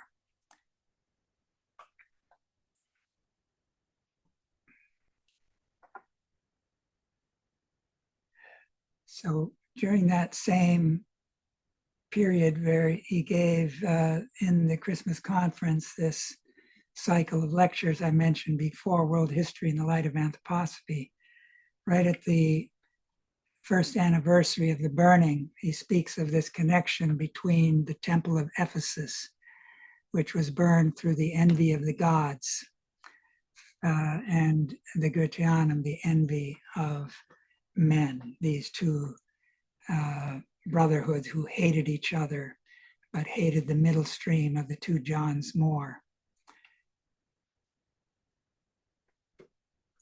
So 1 year after the burning of the Goetheanum, Rudolf Steiner was asked, why do you keep speaking of the Goetheanum? We have no Goetheanum. No, he replied, the Goetheanum exists. It stands before our spiritual eyes. In other words, we have to wake up to see it. So here I'm trying to show that when the second Goetheanum was built, it was really a metamorphosis of the podium. Remember, the podium is like the larynx of the building. The house of the word is what it was called. The new micro-logos mysteries. So if you look at that cross section above, which shows how the first Grityanum could fit into and beneath the canopy of the second Grityanum, which was all in concrete.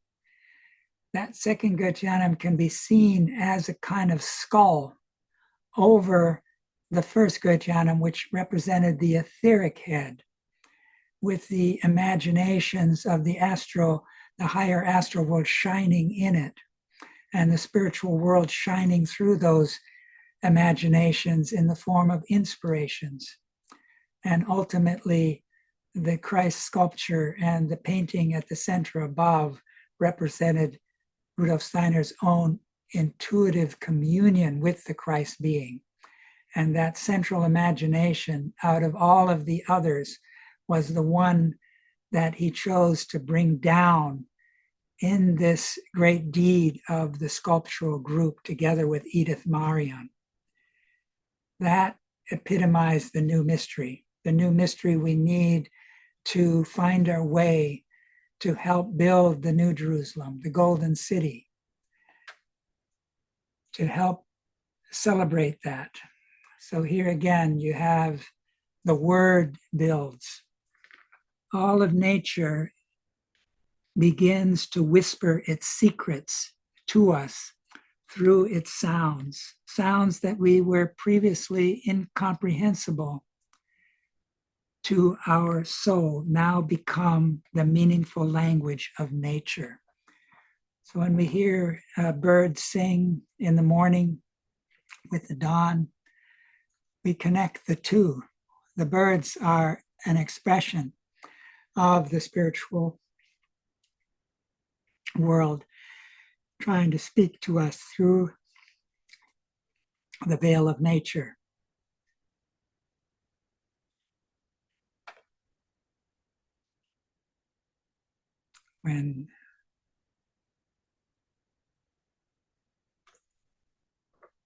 So this quote in the right side here is from Peter Selg, The Figure of Christ. It says, quote, Rudolf Steiner commented in April 1924 to the architect Ernst Alzenpreis that the sculptural group should be exhibited in the same central position in the second Grityanum as in the first building. Obviously, this was not followed. Edith Marion, who helped to sculpt this group, who died, you could say, of a broken heart.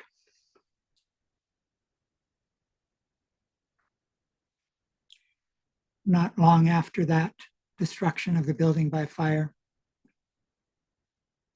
Steiner originally had hoped to include her in the Vorstand.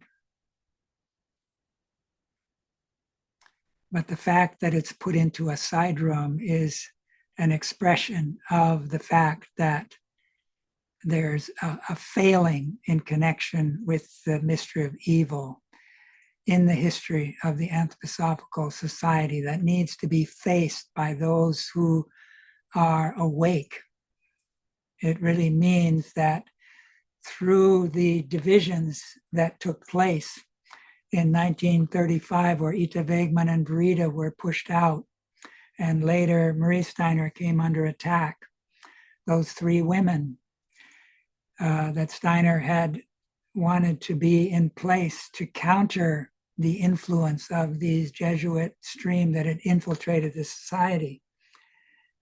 This suggests that this influence of the Jesuit stream played a role in decisions like this that placed this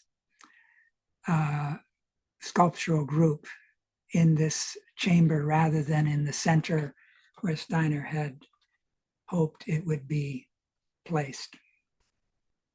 So this is symptomatic of the mystery of evil and, you know, the failing. Who failed with that mystery among Christ's disciples? It was Peter. Peter denied Christ 3 times when he was asked.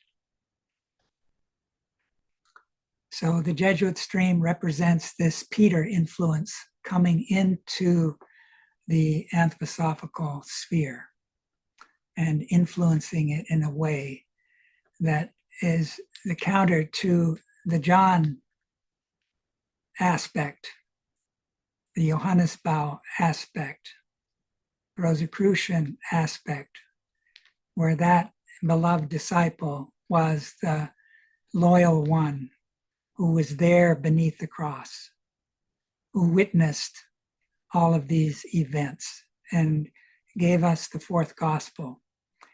And the Rosicrucian impulse at a dark time in the Kali Yuga. He, together with Rudolf Steiner, designed that building. Rudolf Steiner speaks of two initiates, the Master Jesus and Christian Rosenkreuz. Christian Rosenkreuz came to him through this person that he met as a young man on the train going to school. And the herb gatherer, Felix, is what he's called in the, like he's there as the man in the lamp in the fairy tale. So there's a lot of overlapping secrets. So what I'm trying to show here is where we are. There's a Platonic year that involves a 25,920 years cycle. A Platonic month, 1/12 of that is 2,160 years. In our evolution as humanity, we pass through these different phases where the sun has as a background a different influence of the zodiac, the 12 constellations. And there is an approximate time lag of about 1,199 years between the time when the sun enters a constellation and it arrives on the earth in terms of actual influence in human history. So Steiner gives 1413 as the time when we entered this Piscean age. The mystery of Golgotha took place through the age of Aries, and before that it was Taurus, the Egypto-Chaldean age, and the Persian age was the age of Gemini, and the India, the Cancer period. So our age will last to 3573 according to this. Now, if you look at this right side, you have the largest evolutionary stages, the Mantavaras up above. These are old Saturn, old Sun, old Moon, and then the fourth is the Earth.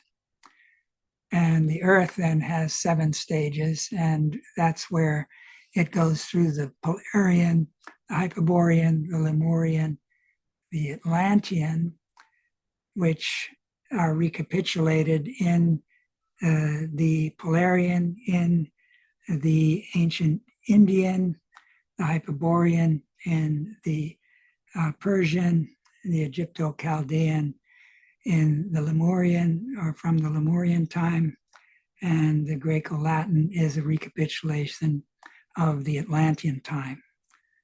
But our fifth age no longer recapitulates. It reflects in a certain sense, because in any 7-fold cycle, there's the middle fourth, and the third relates to the fifth, the second to the sixth, and the first to the seventh.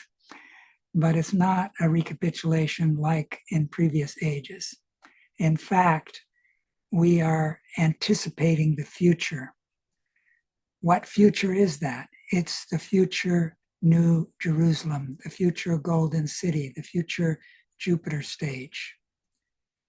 And that's really the threshold that humanity has been crossing since the 1840s. Steiner talked about when this battle in the heaven between Michael and the spirits of darkness was engaged, humanity collectively, unconsciously began to cross the threshold. And we've been doing that since then. And this causes not just the threefolding of the human being, microcosmically thinking, feeling, and willing, but also macrocosmically. And it's helpful to study history with that in mind, because Steiner gives a picture in the book of Revelation where he talks about that. And he says that this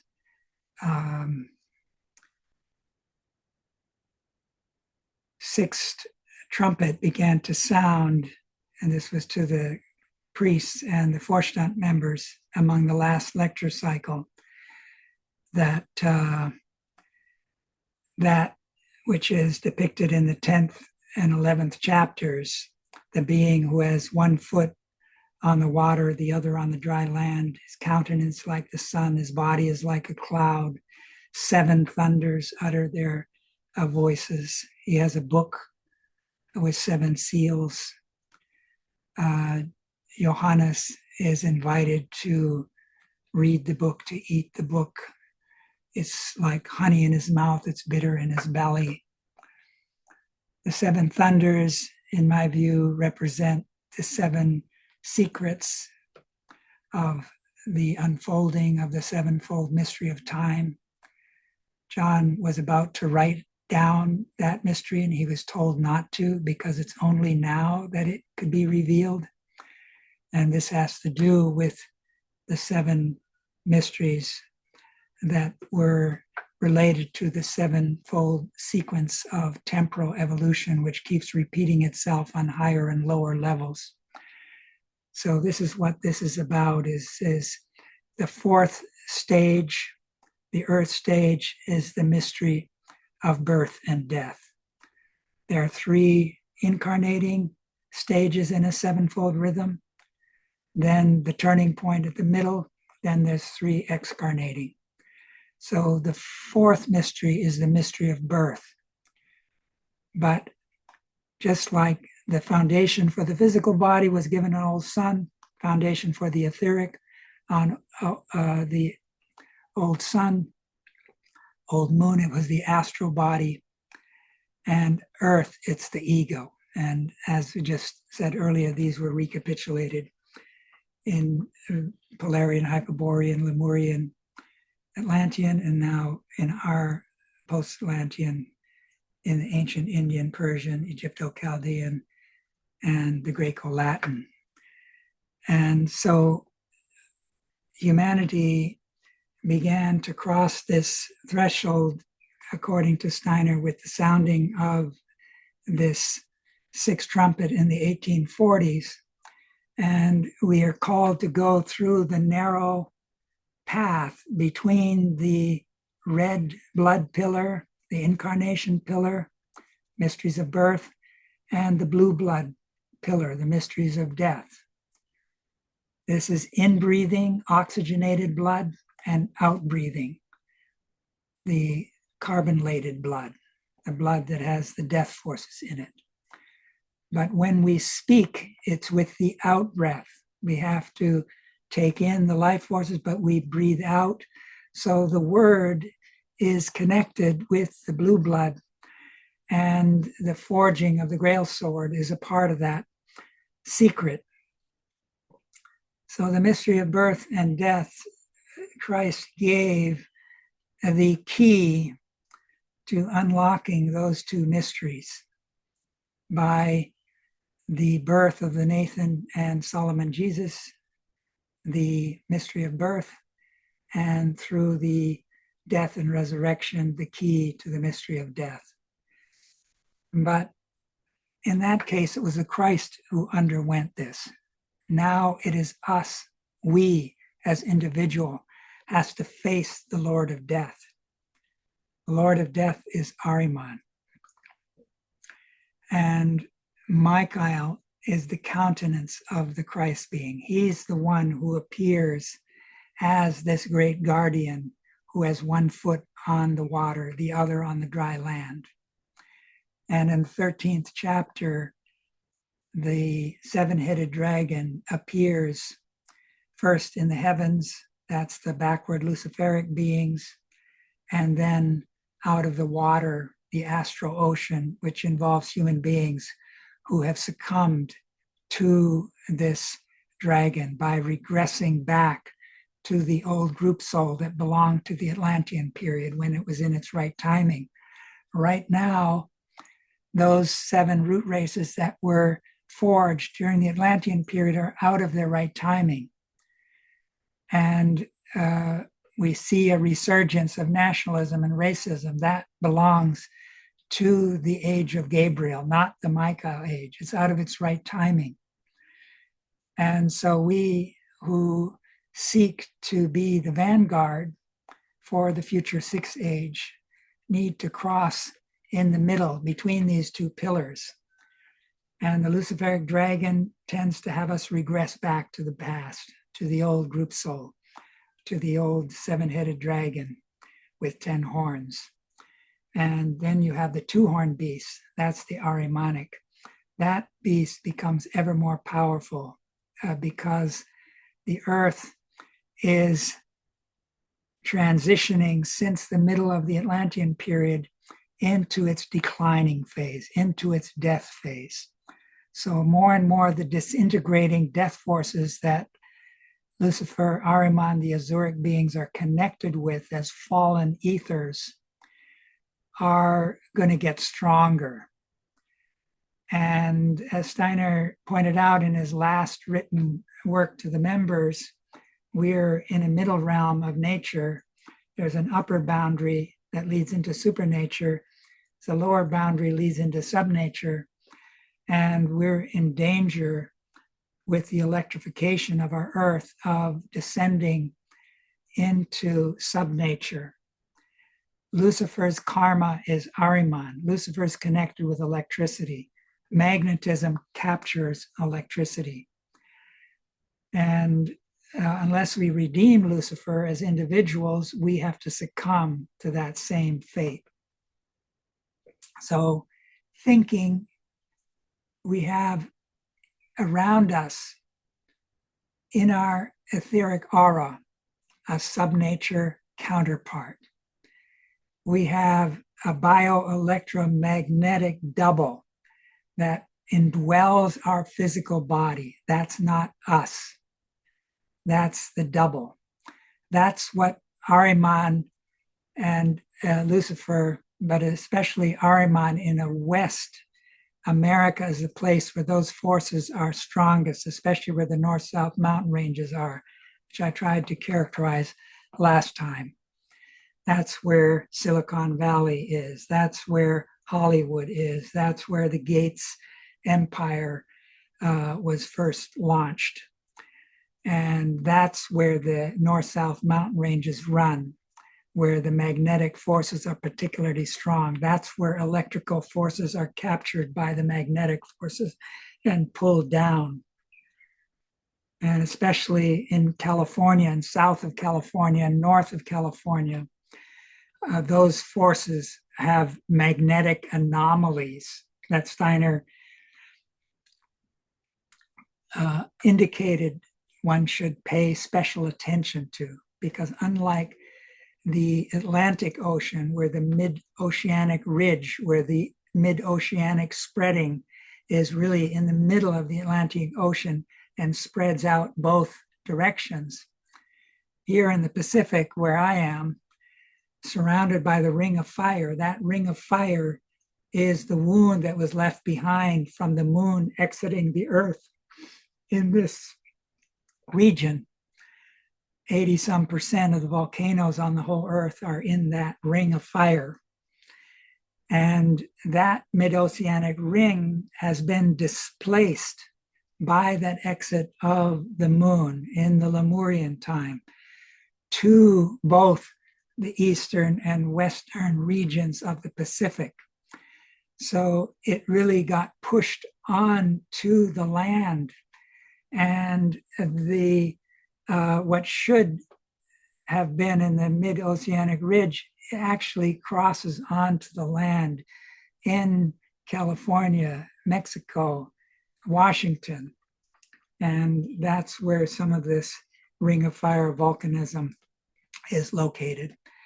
And that's where Rudolf Steiner, when he gave this image of this being with the sun aura, the rainbow above his head, and the two pillars, he said one could imagine the Slavic Russian people as the cloud people related to the thinking on the level of humanity. But it's a thinking that often has a weak feeling and will. Then the Middle Europeans were the rainbow people, the feeling people that sometimes have a weaker developed thinking and will, yet they're the bridge builders, the rhythmic system, the feeling. And then when you come to America, you have the pillars, and he says one is on the Andes Mountains and one is on the Pacific Ocean. So you can imagine, he says, this being stretched across the earth with this cloud people in the Asian, Slavic, Russian side, the rainbow people in the European side, in the middle, supposedly bridge builders in the middle. And then in the Americas, you have the place where the Ahrimanic onslaught is especially present in those north-south mountain ranges. And here in the Pacific, you have the Luciferic danger stronger because we're closer to Asia, where the Luciferic forces are always stronger. And so this is part of the secret of evil. If you look at what's happening historically right now in America, where it's kind of divorcing itself from Europe, where there's a conflict between Europe and America and Russia, these three tend to then be separated from each other. And the ground was set for that with the destruction of Germany in the First and Second World War, where Rudolf Steiner had worked to plant the Christ mystery. And that as a result, you had the Cold War, where Europe had been weakened to the point where Russia and America were in this Cold War that had little hot wars connected with it, like Vietnam and other hot wars. And now we're living in the aftermath of that. And we have a situation where the Ahrimanic forces are taking hold of the American government and spreading forces that are run counter to the Christ-centered spiritual forces, even though it's often the Bible, Christianity. That was one of the things that Steiner proclaimed, is that Ahriman would create a caricature. So this marriage of the government in the United States, on the one hand, symbolized by the flag, and religion, this is a symptom of the times we live in, where Ahriman creates a caricature. The book of Revelation, the revelation of the apocalyptic book, contains the beginning of an initiation for Christendom, not for individuals, but for the whole of Christendom. And individuals can prepare themselves for participation in this. And when this revelation is rightly taken in, when this grand prophetic vision of evolution is taken into the astral body, and especially into the I organization, then I and astral body will carry this revelation, which comes directly from the spiritual world, into the world of the earth's aura during the sleeping state. Thus, those who have taken the book of Revelation into their inner understanding have gradually enshrined it in the ether of the earth's aura, so that now the presence of Christ working on in the earth's aura provide this aura with its fundamental keynote. What is thus enshrined in the earth's aura works upon the human ether body between going to sleep and waking up. Those who have an inclination towards the mystery of Golgotha can expose their ether body to the content of the book of Revelation during sleep, so that what lies in earthly evolution through the coming of Christ into the earth's ether becomes enshrined in one's ether body.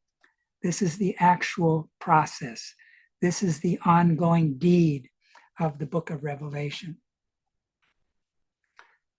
So this is the seventh seal of the book of Revelation. Here I'm showing how the salt crystal and the Sermon of the Mount,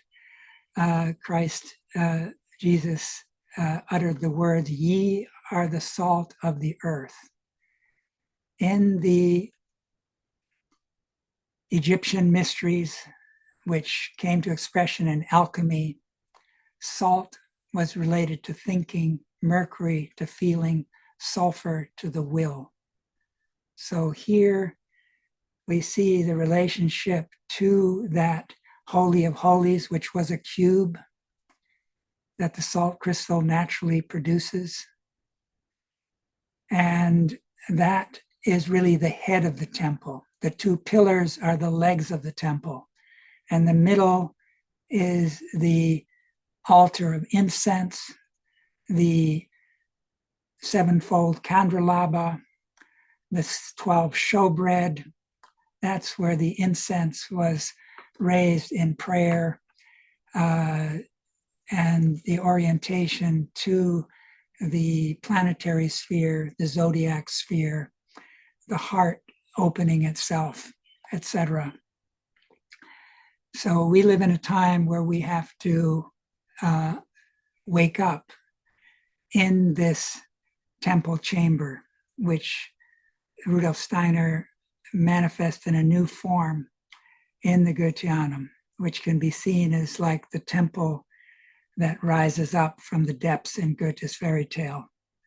And through the arts, addressing the universally human, because wisdom manifests in those arts, that truth, beauty, and goodness belong together.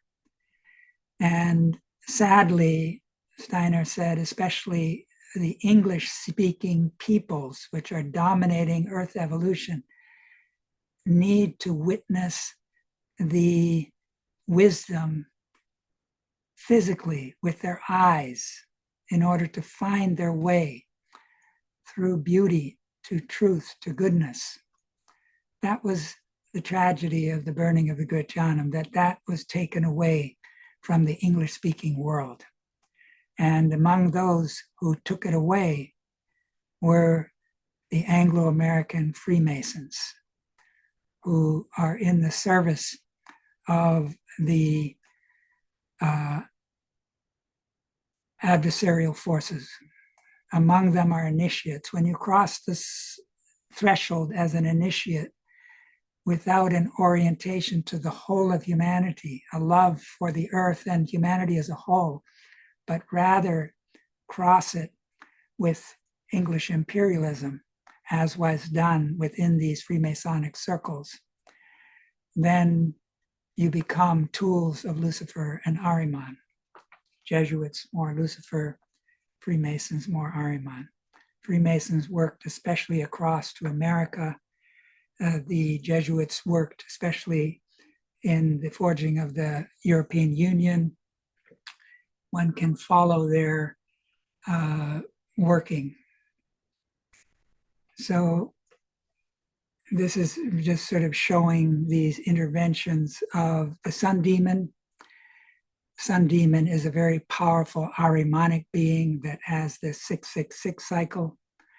And Ahriman is aligned to the Azuric and the adversarial being referred to as Zorath, whose number is 666, who pulls human beings into black magic. Black magic occurs with the misuse of spiritual knowledge It's when you begin to take pleasure in someone's pain. This happens with sadomasochism in the sexual sphere. It often begins with gray magic in the sexual sphere.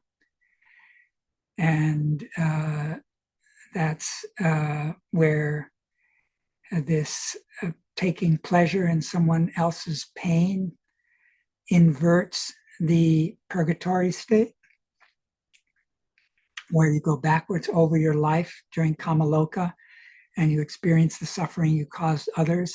But if you've taken pleasure in other people's pain during your earthly life, you invert that. And rather than going through purgatory in a manner that ascends and purifies the astral body so you can pass through the moon gate, which is the boundary to purgatory, Kamaloka, into the lower sun sphere, the lower heavenly sphere, you instead penetrate the interior of the earth and descend into the hell regions and are captured by the adversarial forces and become their tool and instrument.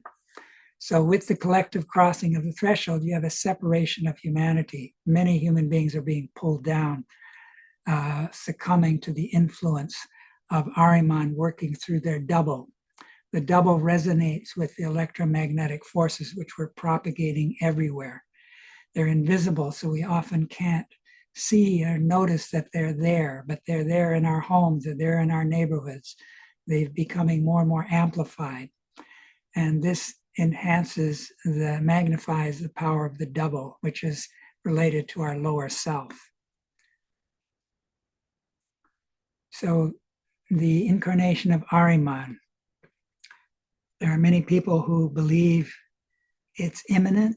Last time I shared how certain persons believe the conception took place in 1899, the birth, or 1999, I'm sorry, the birth in the year 2000, and that this being will begin to show himself around 2030 and thereafter, and that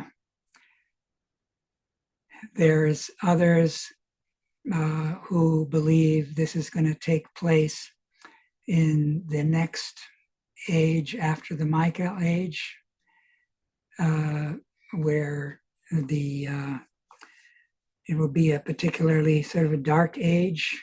The mystery of Golgotha took place during such a dark age. However, that's still a ways away, and that's Raphael's age.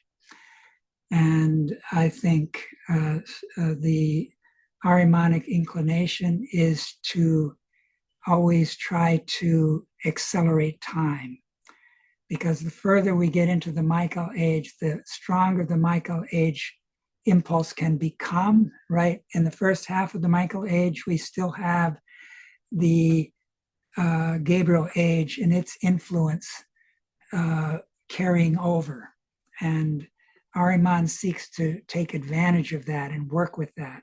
That's why I am predisposed to agree with the fact that it will actually take place earlier. Now, who the preparers are is an important question. This seal having to do with the four horsemen of the apocalypse has to do with, Steiner indicated, the white horse with the age of the ancient Indian age, when human intelligence was still such that we were inspired from above. We wore the gold crown. We had the sure aim that rider has with his bow. And we're still connected with the spiritual world with that golden crown. But then the next phase, the Persian age, there's a descent to the red horse. The Luciferic forces enter the blood, and the iron in the blood is related to that. There's a sword. Those iron forces are forces of strife. and bringing strife to the earth. Then the next phase, the Egypto-Chaldean, is a descent deeper into the black horse, where death enters into the picture, and the rider has scales. Weighing, counting, measuring, intelligence descends. The horsemen all have to do with the descent of intelligence. And that weighing, counting, measuring, we now see in a very strong form. But in the middle of the next fourth Greco-Latin, which was 333, that's the middle between 747 BC and 1430 AD, 13 AD is 333. The Christ entered before that period in order to counter the 666, who entered 333 years earlier to counter the 666 impulse that would come then as a counterbalance. And this is where a boundary was crossed in the middle of that age, where humanity began to send into subnature. Thinking started to become spectral. The rider of that horse is the pale horse, and the rider is called death. And behind that rider is the hell regions following after him. And on the right side of that seal, we have the 5-pointed star, the 6-pointed star, the 7. Those are leading intelligence back up again. And everything we do in these 7 ages will recapitulate itself on a higher level in the age of the seals, which these horsemen, so we're in the age of the letters. The 7 letters will recapitulate in the 7 seals. So what we do in our 5th age will recapitulate on a higher level in the 6th age of our period, which is when in the 6th age, a kind of seal will be opened up. What we plant in our 5th age will be opened up in this age. And we will either be among those who are under the altar, who have the white garment and are getting ready to win the future of battle of all against all in the 6th age of the current period. We're preparing to be able to win that future battle, after which humanity will divide into 2, where now we can hide the evil within us, but at that point it'll be written on our heads, our foreheads, on our features. There will be a good and an evil, an ugly aspect of fallen humanity, and those who have united with the Christ. And they appear in that 6th period as those who sing the new song, who wear the white garment, who are on Mount Zion. And they then will have the name of the New Jerusalem written on their forehead. They are the forerunners of the future New Jerusalem. That's what anthroposophy seeks to prepare. And those seals in turn prepare the 7th trumpet. So all of these 7-fold phases are interconnected with each other. But only the Lamb can open those 7 seals. Through his sacrifice, Christ opened that future. Without him, we wouldn't be able to raise intelligence up to those three stages represented by this 5-pointed star, 6-pointed star, 7-pointed star. So you see on the bottom right what happens if you stand in the star. You are really aligning the mystery of the 5 to this future New Jerusalem. But you can see if you place a cross in that star, it crosses in the lower region of the human being. And that's where the mystery of evil, the mystery of Ahriman, has to do with it comes from below through the feet. That's why Christ washed the feet of the disciples, and Peter saw it as condescending. So he says, I won't have you wash my feet. He says, if I don't wash your feet, you'll have no part in me. Then wash my whole body. I only need to wash your feet. So that was the protection, the first stage of the sevenfold Christian initiation against Ahriman, who rises up through the feet. He can only rise as high as those lower sexual forces. And if the Christ is not there in the middle, in the heart, in the rhythmic system, then he can reach up to the head and drag it down. If the Christ is in the middle, then that star shines. But if he drags it down, then it becomes the inverted star, the two-horned beast. That's the beginning of black magic. The black magician sends out his forces through the two horns. And it begins with killing animals and going on from there. Ultimately, human sacrifice, which was like practiced in the Mexican mysteries that I talked about last time. That's where the 1 foot, the blue blood pillar is located in the Andes Mountains that I spoke of earlier. Those forces were banished for a time, but they are resurging.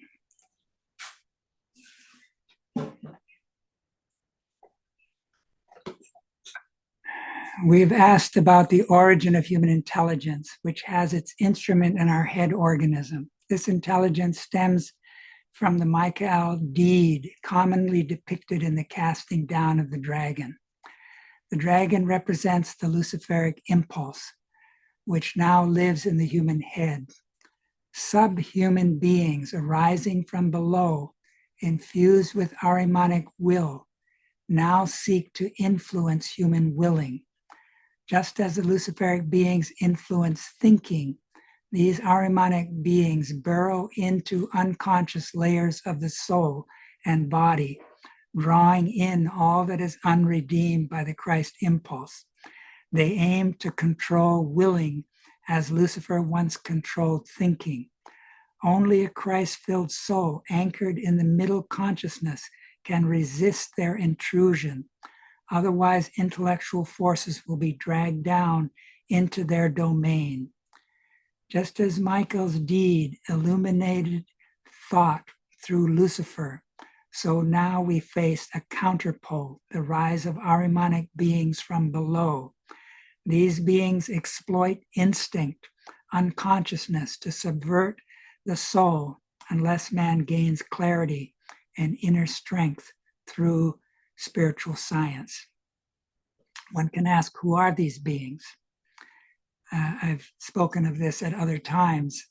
These are beings who will reach their future human stage in the Jupiter condition of the future.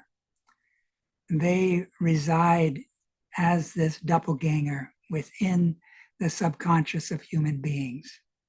And Steiner pointed out, just as we disturbed the angels in the old moon condition, when a similar configuration was happening with them, they were going through their human stage and we were like a double to them. Especially in the second half of the old moon, we were disturbing their development. So now these beings who will become the human phase in the Jupiter condition are disturbing our. But unlike the case with the angels in the old moon, we're now in the declining phase of the earth. So it's a very different situation of us being there within the human angels on the old moon and those who are now the future humans who reside as doppelgangers. And they are geographic in where they choose to locate themselves. So according to Rudolf Steiner, the origin of human intelligence lies in a Luciferic impulse cast not into hell, but into the human head. In his lecture from Mission of Michael, lecture 5, Steiner states, Michael did not cast a dragon into hell, but into human heads. There, this Luciferic impulse continues to live. Human intelligence is an actual Luciferic impulse. This abstract, disembodied intelligence has now externalized itself as the internet and digital networks, forming a technological image of humanity. As artificial superintelligence evolves, it approaches a threshold of autonomy and speech, fulfilling the prophetic vision of the second beast in Revelation 13, which gives life to the image of the first beast, the Luciferic beast, and demands worship. Rudolf Steiner foresaw that Ahrimanic beings would rise from below to infiltrate the human will, working through mechanized thinking and despiritualized culture. The internet, once born from human intellect, becomes a vessel for these subhuman spiritual forces, animated by vast invisible powers. Without inner strength rooted in the Christ impulse, humanity becomes passive, vulnerable to the godlike aura projected by this animated image. To understand this, one must not confuse Lucifer and Ahriman. Steiner warned that Lucifer hardens thought, while Ahriman seizes the will. Their convergence in digital form now manifests as the image of the beast, speaking commanding and gradually drawing worship from a spiritually unawakened humanity.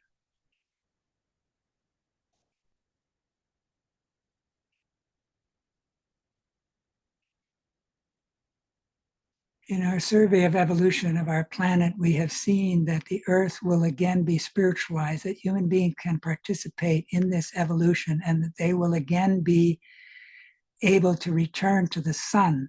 Evolution leads to a constantly increasing spiritualization, to a higher condition, to the devaconic state.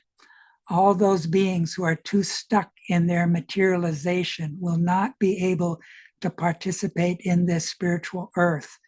First, everything must pass over into an astral condition, but the coarse material elements of humankind and the base substances in the lower kingdom enter with human beings into a kind of lower astral world.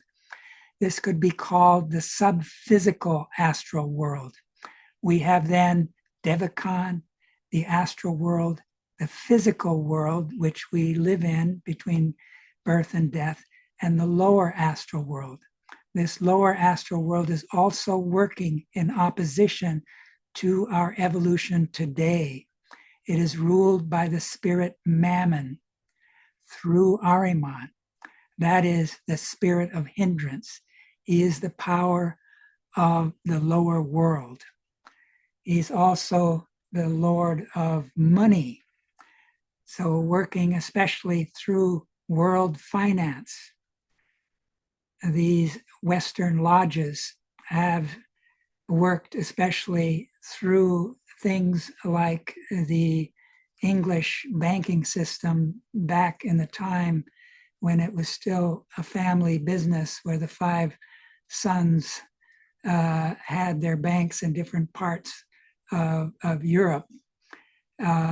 And the Rothschilds dominated and made money off the wars between these different countries, etc. But that was transplanted to the United States, and especially after the Second World War, when Europe and England became weakened considerably, and the banking center was shifted from the Bank of England to Wall Street. And leading up to that, the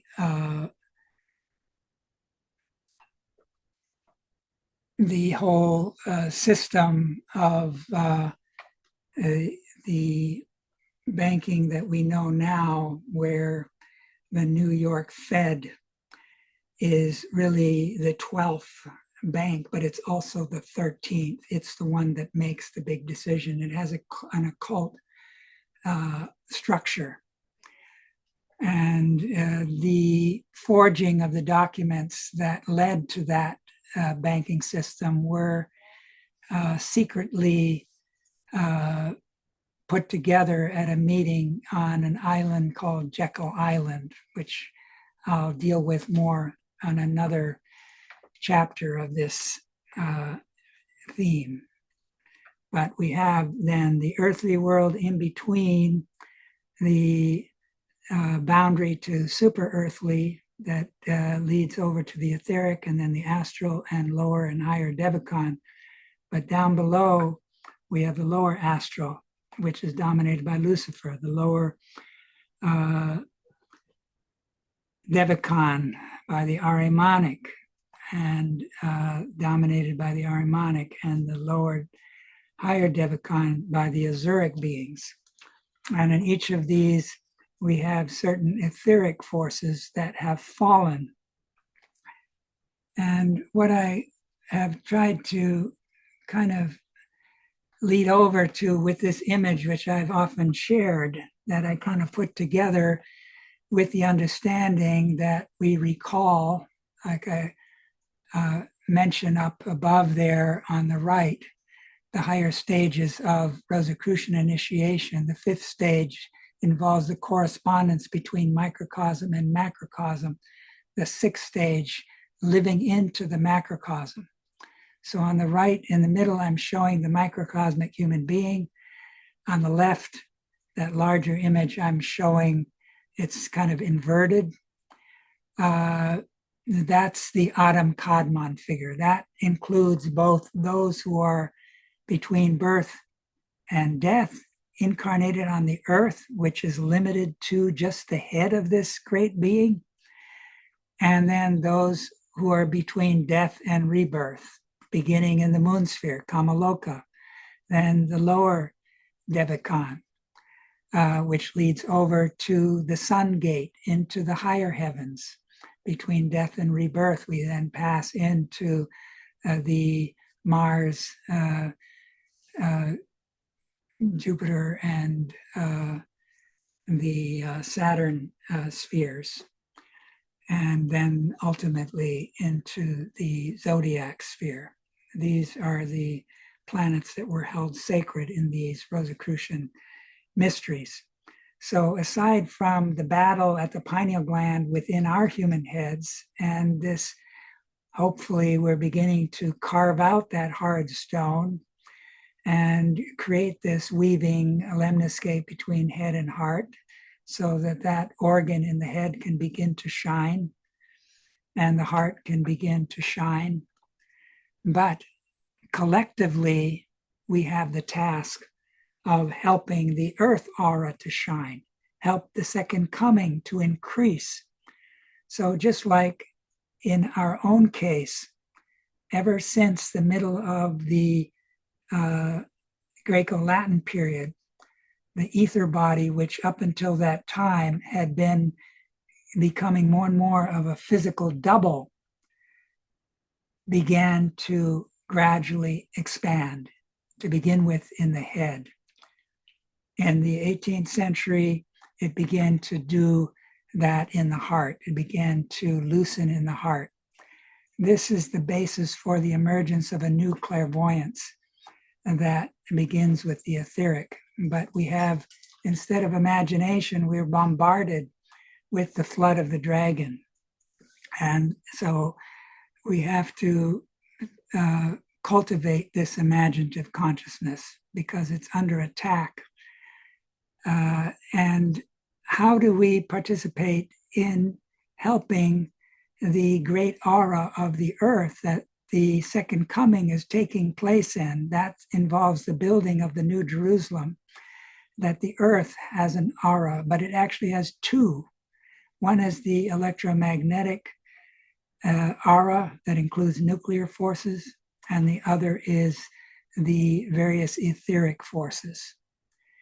And this is where we contribute to the one or the other, depending on how we think. The battle is at home in our thinking, feeling, and willing, but especially in the thinking is where the battle is focused. And artificial intelligence, the internet, World Wide Web, and now artificial intelligence, all these data centers being formed, electrification increasing tremendously. That's all part of this greater balance. But what I wanted to speak about is that this is something, again, I've spoken about before, that light is not electricity. Electricity is fallen light. Electrical light is immoral. It's related to instincts of evil.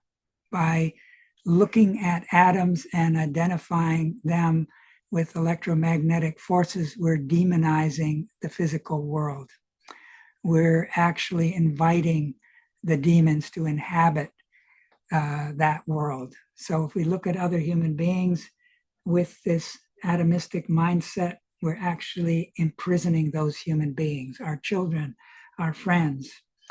We have to lift the veil. We have to see that there is a logos aspect to the atom world that's built of light and tone ether, the music of the spheres, etc. And this is something I have been trying to convey with this image. Either we're building the New Jerusalem or we're contributing to the great city of Babylon. And the beginning of that takes place in the same earth that we inhabit that has these two auras. So either we totally succumb to these subnature forces and are pulled down into the eighth sphere, then our collective soul is referred to as the whore of Babylon, who rides on the beast with the 7 heads and 10 horns. Or we ascend and become united with the woman standing on the moon, crowned with the stars, clothed with the sun, who has that dragon who seeks to devour the child beneath her feet, who has the moon beneath her feet. So this is all part of the battle, and I'm showing here when and how those subnature forces descended. When we raise ourselves through meditation to what unites us with the spirit, we quicken something within us that is eternal and unlimited by birth and death. Once we have experienced this eternal part in us, we can no longer doubt its existence. Meditation is thus the way to knowing and beholding the eternal, indestructible, essential center of our being. There is a fundamental essence of our material earth existence, out of which all matter only comes into being by a condensing process. And to the question, what is this fundamental substance of our earth existence? Spiritual science gives the answer. Every substance upon the earth is condensed light. The task we have today is to grasp the etheric, the esoteric, in the purest element of thought, in manas, spirit self, to comprehend what is spiritual in the finest distillation of the brain is the true mission of our age. To make this thought so powerful that it acquires something of an esoteric strength itself. That is the task that has that that is the task that had been set us in order that we may assume our rightful position in the future. Anthroposophy is not mere learning like any other. The ideas that anthroposophy presents and the words it uses are not meant as abstract theory. Anthroposophical ideas are not shaped in the way other kinds of learning have been shaping ideas for the past several centuries. Words are not used the same as they are elsewhere. Anthroposophical ideas are vessels fashioned by love, and we are summoned by the spiritual world to partake of their content. Anthroposophy must bring the light of true humanists to shine out in thoughts that bear love's imprint. Knowledge is only the form in which we reflect our hearts, receiving the light of the world spirit that has come to dwell in our heart, and from our heart illumines human thought. Since anthroposophy cannot really be grasped except by the power of love, it is love engendered when human beings take it in a way true to its own nature. Words expressing anthroposophical truth are not like words spoken elsewhere today. Rightly conceived, they are all really reverential pleas that the Spirit makes itself known to us. For our knowledge of higher world comes through higher spirits, spirits of the higher hierarchies knowing in us. The important thing for us to keep in mind at this stage of evolution, the human constitution is such that we can know only about those worlds that are accessible to our organs of perception. If we want to transcend this limitation, we must open ourselves up to the consciousness of spiritual beings above us, so that what these beings experience becomes the content of our own consciousness.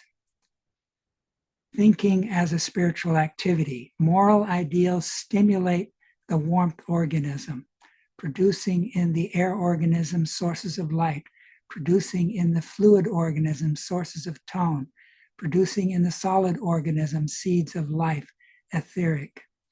Theoretical thoughts cool down the warmth organism, paralyze the source of light, deaden the sources of tone, extinguish life. So thinking here is key. Abstract shadow thinking and falling prey to Ahriman, Rudolf Steiner. The time has already passed in which it was right for us to develop mere intellectuality, mere thinking in abstract pictures.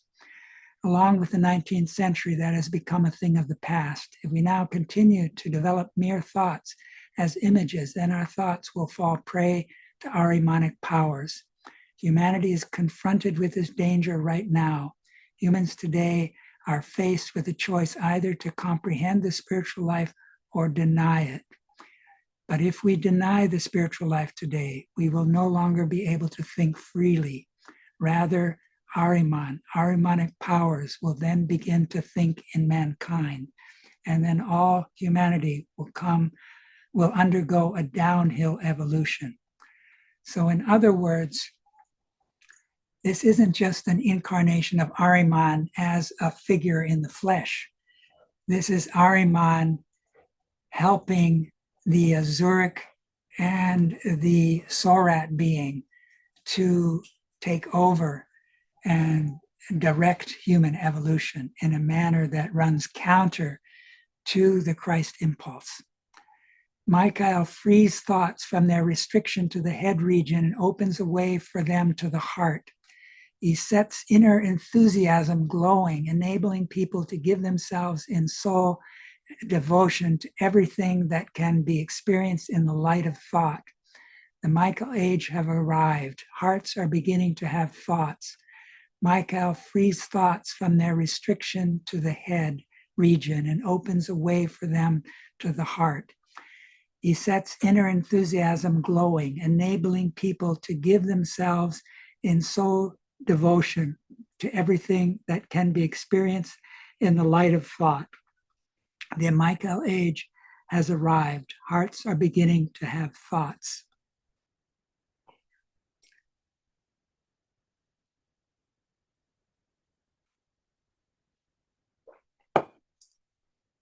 Awakening that higher love is related to the roses being arrayed around the cross, and the ex deo nascimur, the in Christo morimur, the per spiritum sanctum revivissimus. This is a preparation to undergo the new baptism, the baptism of fire, the baptism of the Holy Spirit.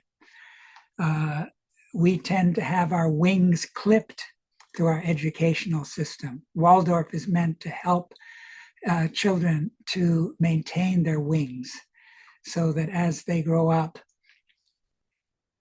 they can raise their heartfelt thoughts to higher regions. Michael meets man with a very gesture of repulsion for many things. For example, all knowledge tending to lay stress on inherited characteristics, repelling it, driving it away with depreciation. Is anything having to do with race and genetics? So it is with Michael. He also sternly rejects all separating elements, such as the human languages. It's the universally human that we need. So long as we only clothe our knowledge in these languages and do not carry it right up into the thoughts. He's talking about living imaginations. We cannot come near Michael. Among the things that would fain reject the impulse of Michael today are the feelings of nationality. They flared up in the 19th century and became strong in the 20th, stronger and stronger. By the principle of nationality, many things have been ordered, or rather have become sadly disordered in the most recent times. All this is in terrible opposition to the Michael principle. All this contains Ahrimanic forces which strive against the inpouring of the Michael force into the earthly life of man.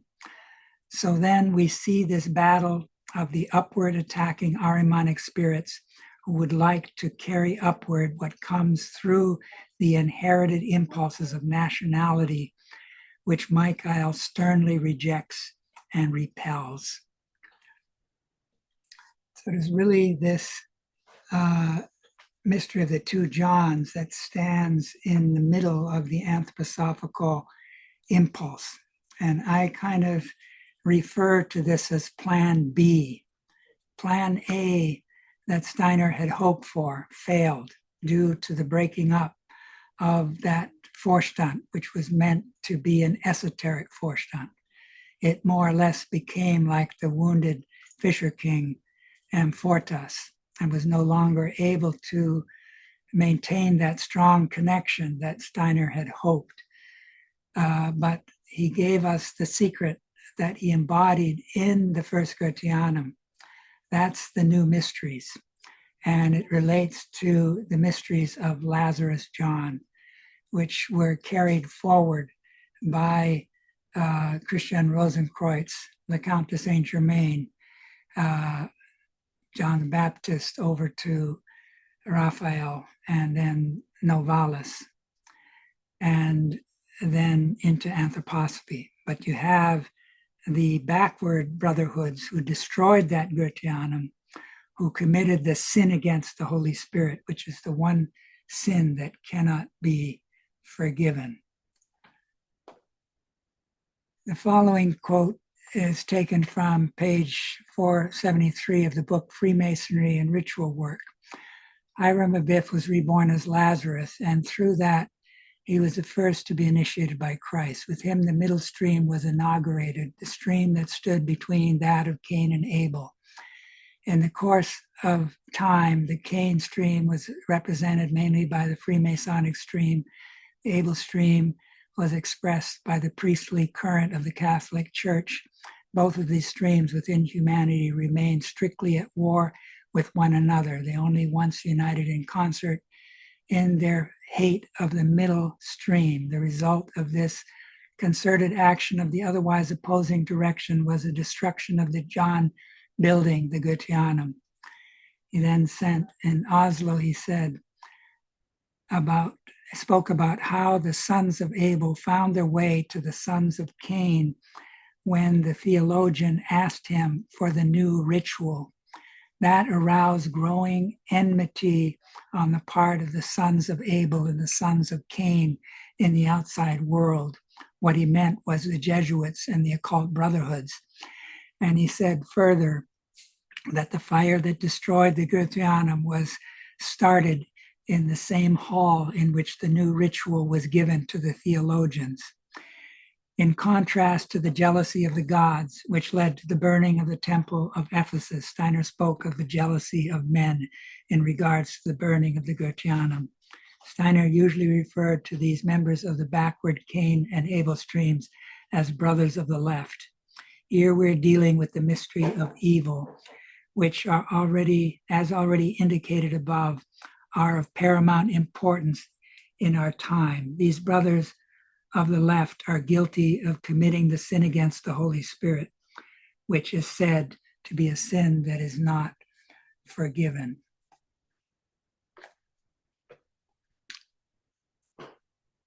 The formal founding of the Royal Society in 1660 had been preceded by a tumultuous period in British history involving two civil wars that began soon after the ascent of Charles I to the throne of England in 1625 after the death of his father, King James I. These wars arose out of disputes between King Charles I and Parliament, as well as out of religious tensions.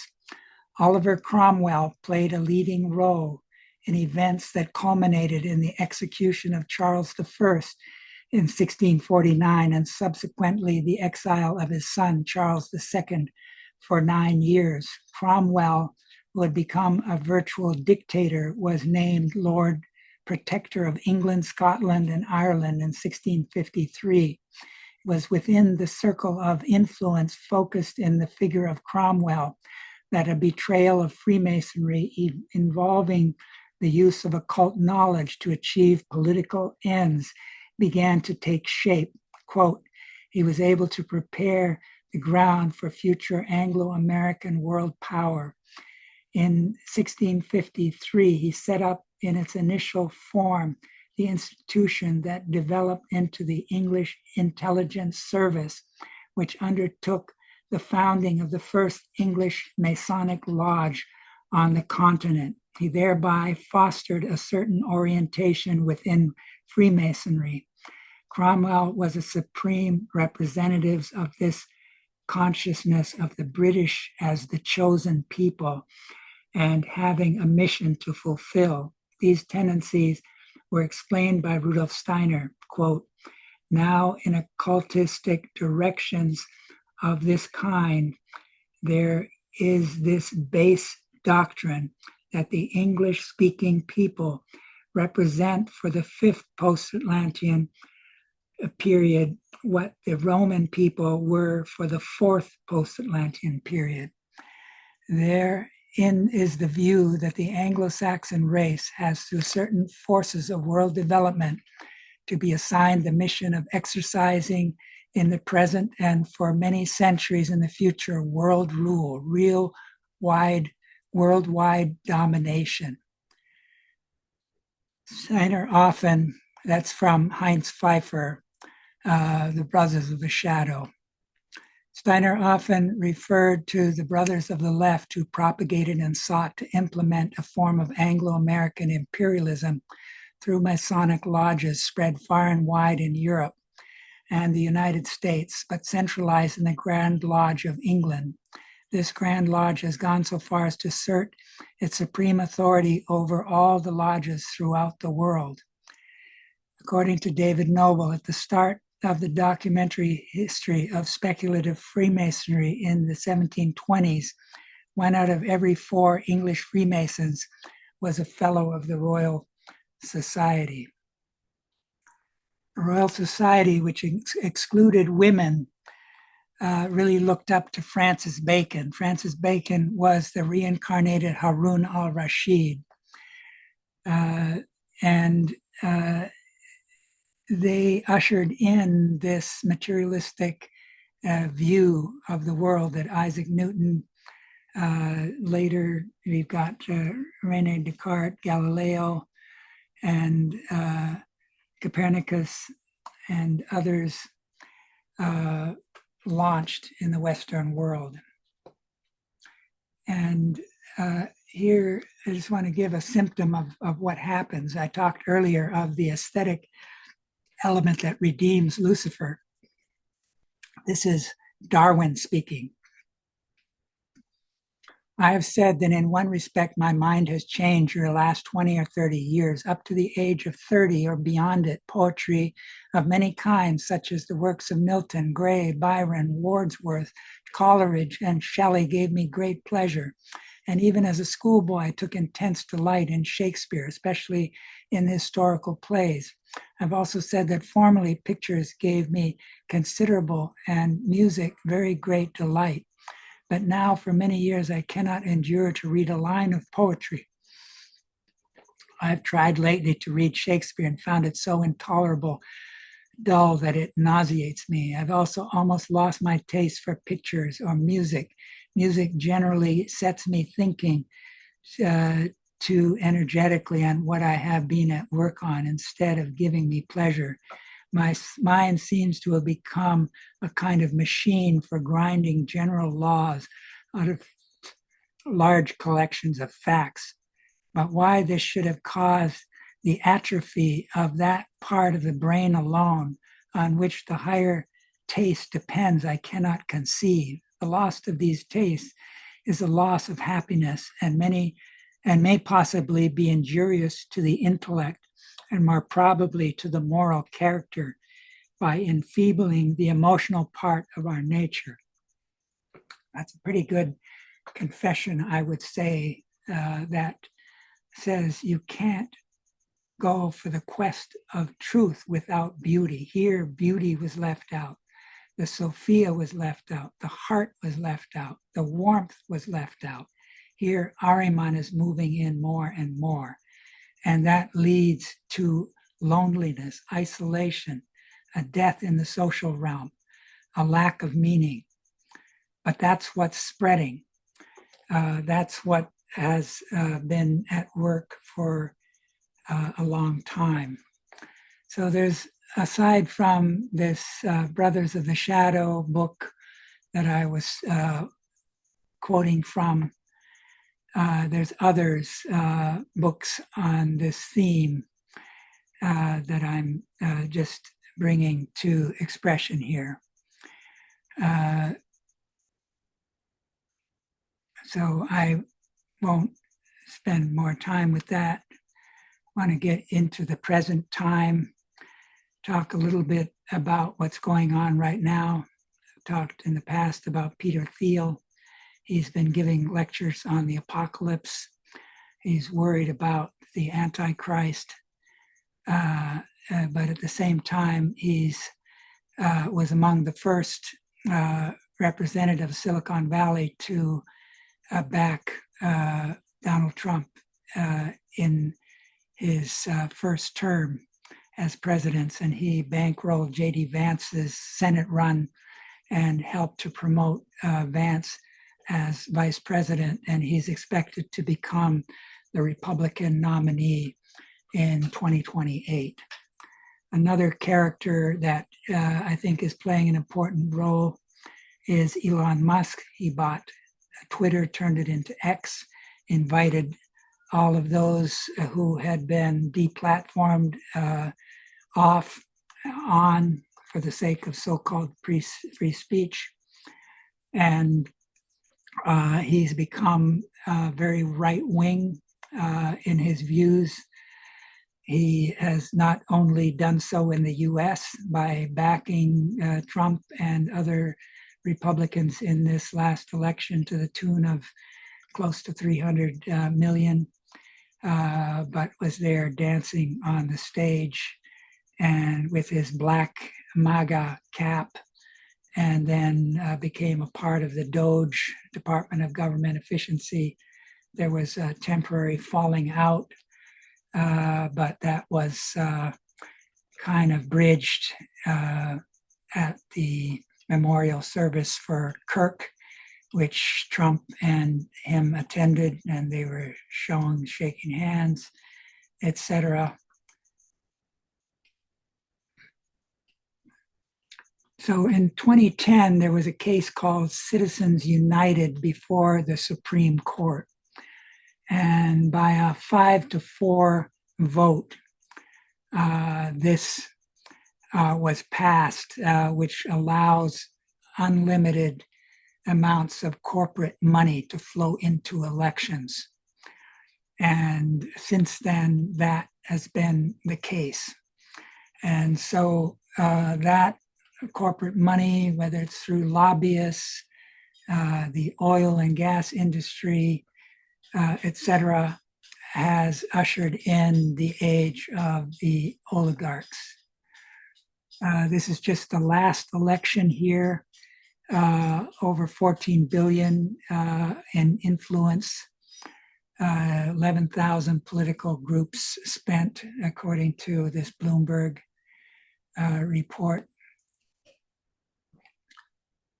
Here's Rudolf Steiner saying, this leveling out process will bring war and bloodshed in its train, war in the shape of economic strife among nations, pressure for expansion, suppression in every form, strife in the sphere of investment and profit, industrial undertakings, and so forth. And by adopting certain measures, it will be increasingly be possible to handle vast masses of people by sheer force.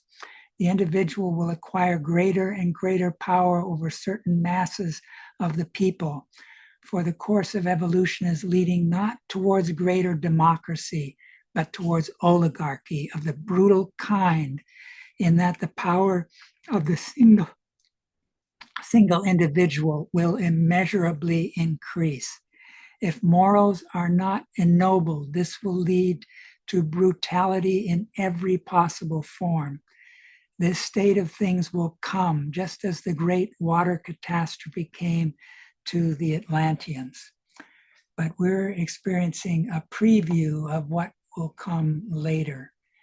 And here we see this oligarchy on display, where in this recent election cycle at the inauguration, we've got these tech oligarchs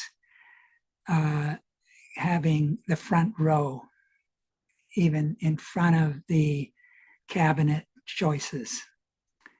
And during his farewell address, outgoing President Biden warns of oligarchy and the tech industrial complex.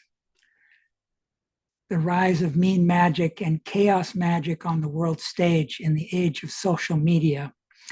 In his book, The Dark Star Rising, Magic and Power in the Age of Trump, Gary Lachman, this was from years back, argues that Donald Trump's rise cannot be explained by politics alone. Drawing on an anthroposophically informed understanding of modern culture, Lachman shows how occult, esoteric, and mind power traditions often unconsciously have shaped contemporary politics, especially within populist and alt-right movements.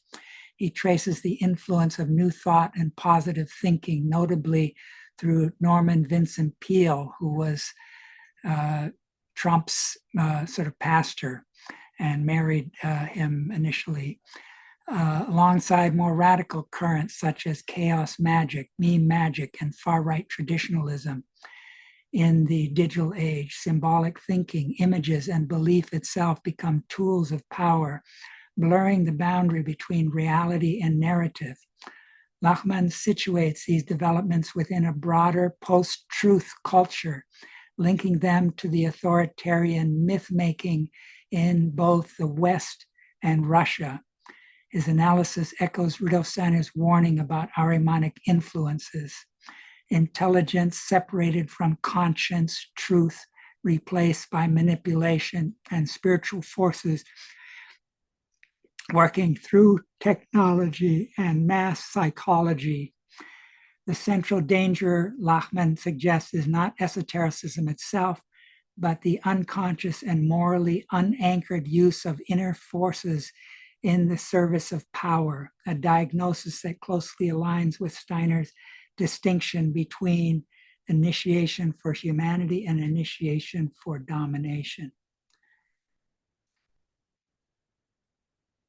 A resurgence of dark esotericism influenced by Julius Evola, who lived from 1898 to 1974.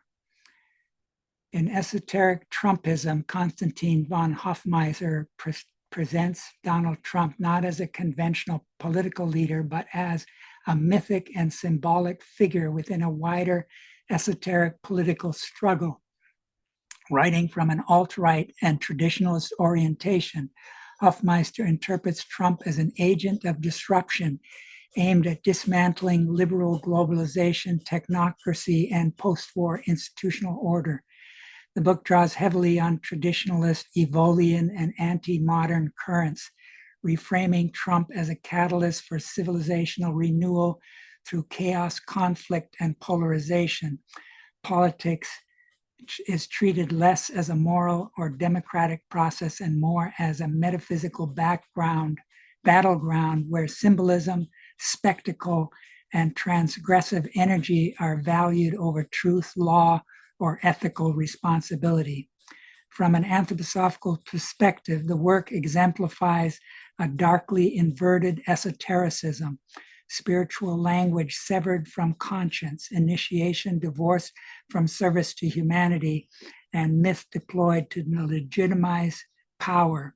Rather than awakening moral freedom, esoteric Trumpism aestheticizes domination and embraces destruction as a necessary evolutionary force, an orientation that closely mirrors Rudolf Steiner's warning about Ahrimanic initiation, aligned with will to power rather than human development.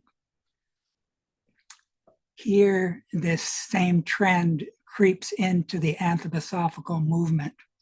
This person has written about 16 books. He draws heavily on anthroposophy and claims to represent it.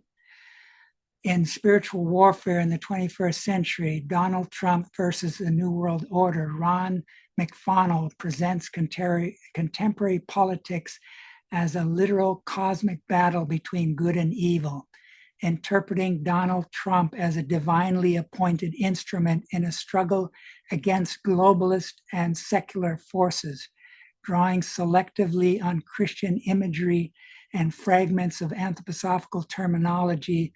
The book frames Trump as a quasi-Michaelic figure while casting figures such as George Soros, he's supposed to be at the bottom there, underneath the feet of this Michaelic caricature with Trump's face as embodying of demonic and anti-Christian power.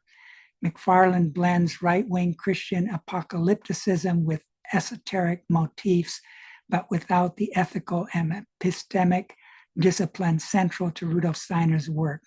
Spiritual discernment is reduced to binary moral labeling, and political allegiance becomes a proxy for spiritual status. The cover image itself, Trump depicted as St. Michael triumphing over an enemy, functions as a form of visual theology and meme magic, collapsing symbolic imagination into partisan myth-making. From an anthroposophical perspective, this represents a grave categorical error. The Michaelic impulse, which Steiner associated with moral clarity, truthfulness, and freedom of conscience, is projected onto a temporal political figure.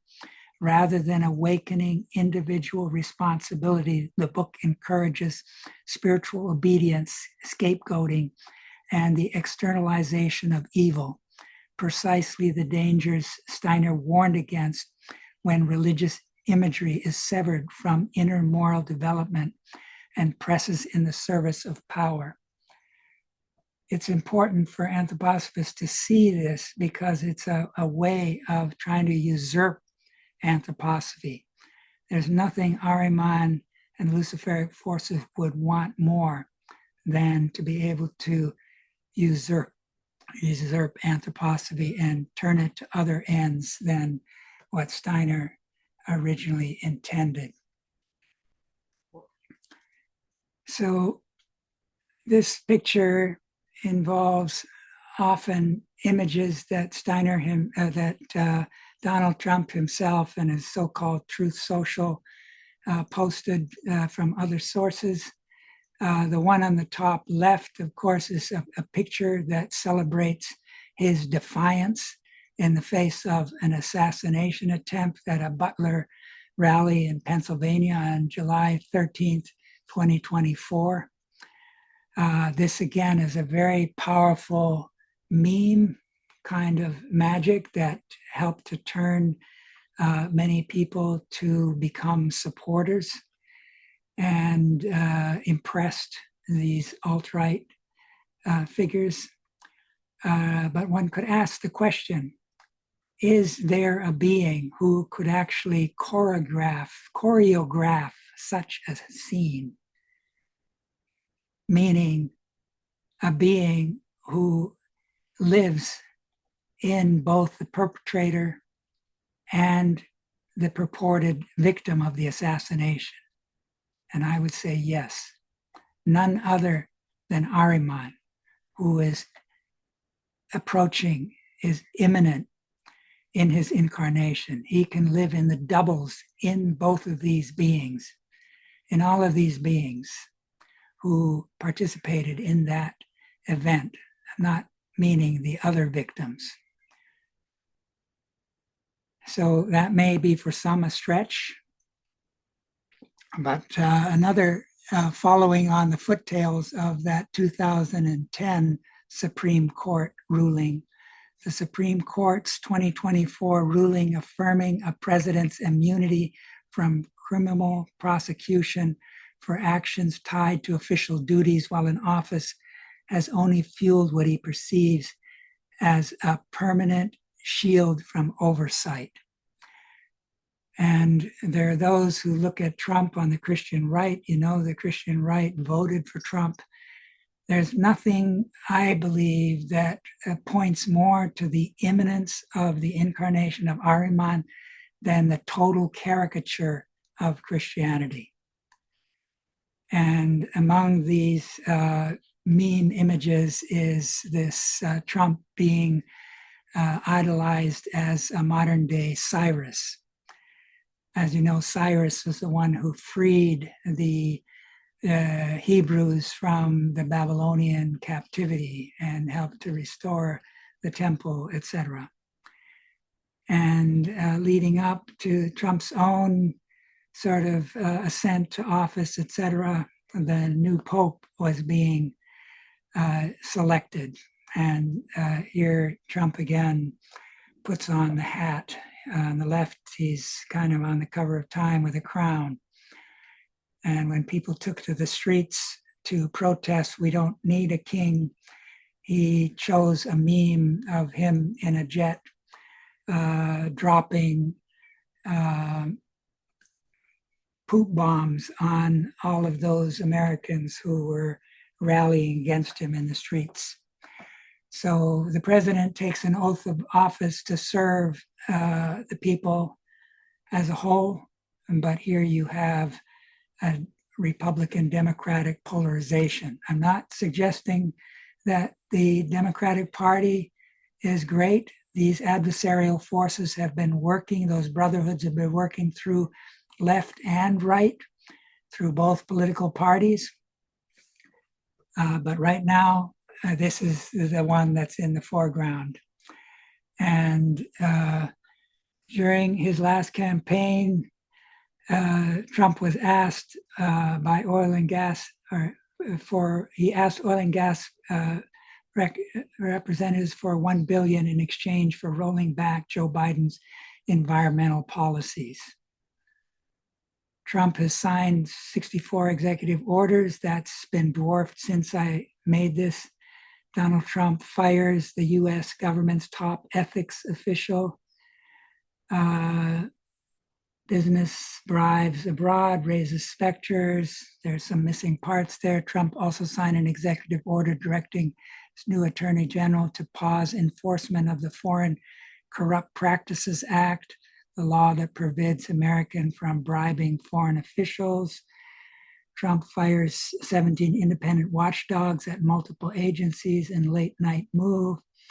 Last week, Attorney General Bondi disbanded the corporate enforcement unit of the DOJ's National Security Division. The prosecutors, left and right, the checks and balances are being removed. Here's Trump surrounded by various pastors from different denominations. Paula White is his spiritual advisor. She's someone who embodies this type of prosperity gospel that Trump also buys into. And there's interesting audio video of her in the period leading up to Trump's loss that can help to give an insight where she's coming from. You can find it on the internet, and it's basically her speaking in tongues and ranting and raving about all kinds of angels and demons. And anyways, it's interesting phenomena to give you a firsthand insight rather than taking my word for it here. But she has an office in the White House. She spoke at Trump's first inauguration, ushering in Christian nationalism and a post-constitutional order. Russell Vought is a key architect of the Heritage Foundation Project 2025 roadmap for restructuring the federal government. He's very much a part of this whole movement that is going on with all of these executive orders. He's called sometimes the shadow president, and this Project 2025, which Trump made it sound like he didn't know what it was, is very much involved in the forging of Trump's agenda. Here, I just want to show that the U.S. national debt is now at $38,648,000,000 some dollars. And when you got a chaos magician in office and you've got this kind of a debt load, and if you look at debt loads across the planet, and what's going on with treasuries, this is an area that is fragile and can lead to major economic issues that have reverberations across the globe. In 2-3 days, the Bulletin of Atomic Scientists will give their updated doomsday clock projection. And right now, as of last year, we're at 89 seconds to midnight. Down below on the right, you see how it's changed during the different periods. And I suspect it's going to be a lot closer. Trump has just recently, the new budget calls for a 50% increase in the federal military budget. A good part of that's going to go to the Iron Dome. Why do we need an Iron Dome, like a Golden Dome, like Israel's Iron Dome? It's to protect from nuclear and the space age warfare that is coming. And all around the planet, all the major countries are spending more. They're provoked to do so by this administration and the previous Trump administration, and the threat of war. NATO is very worried. NATO is a part of Central Europe. Central Europe, where the Christ impulse should be balancing out East and West. Instead, if you look at the fall of Christianity, the decline of Christianity in Europe, it's reached pathetic levels. Churches are closing down left and right. So anthroposophy, which began in Central Europe and needs to have a resurgence in our time, needs support, needs a reawakening. And just like Parsifal went to the Grail Castle, the wounded Fisher King element in the Goetheanum needs compassion. And that compassion can help to heal the Amfortas wound and renew anthroposophy, by recognizing that there's a first Goetheanum hidden there as a secret that we can work with. So I wanted to end with this theme of the caduceus, the healing image. The day serpent is the light serpent, and then there's the dark serpent, the night serpent. In order to awaken the higher self and that flame above, sometimes it's wings, we have to add the night serpent to the day serpent. And sleep is the younger brother of death. On the level of the year, when Steiner was asked how to best connect with the second coming of the Christ in the etheric, he said, living esoterically in the course of the year. Steiner gave the calendar of the soul as meditations for each of the weeks of the year.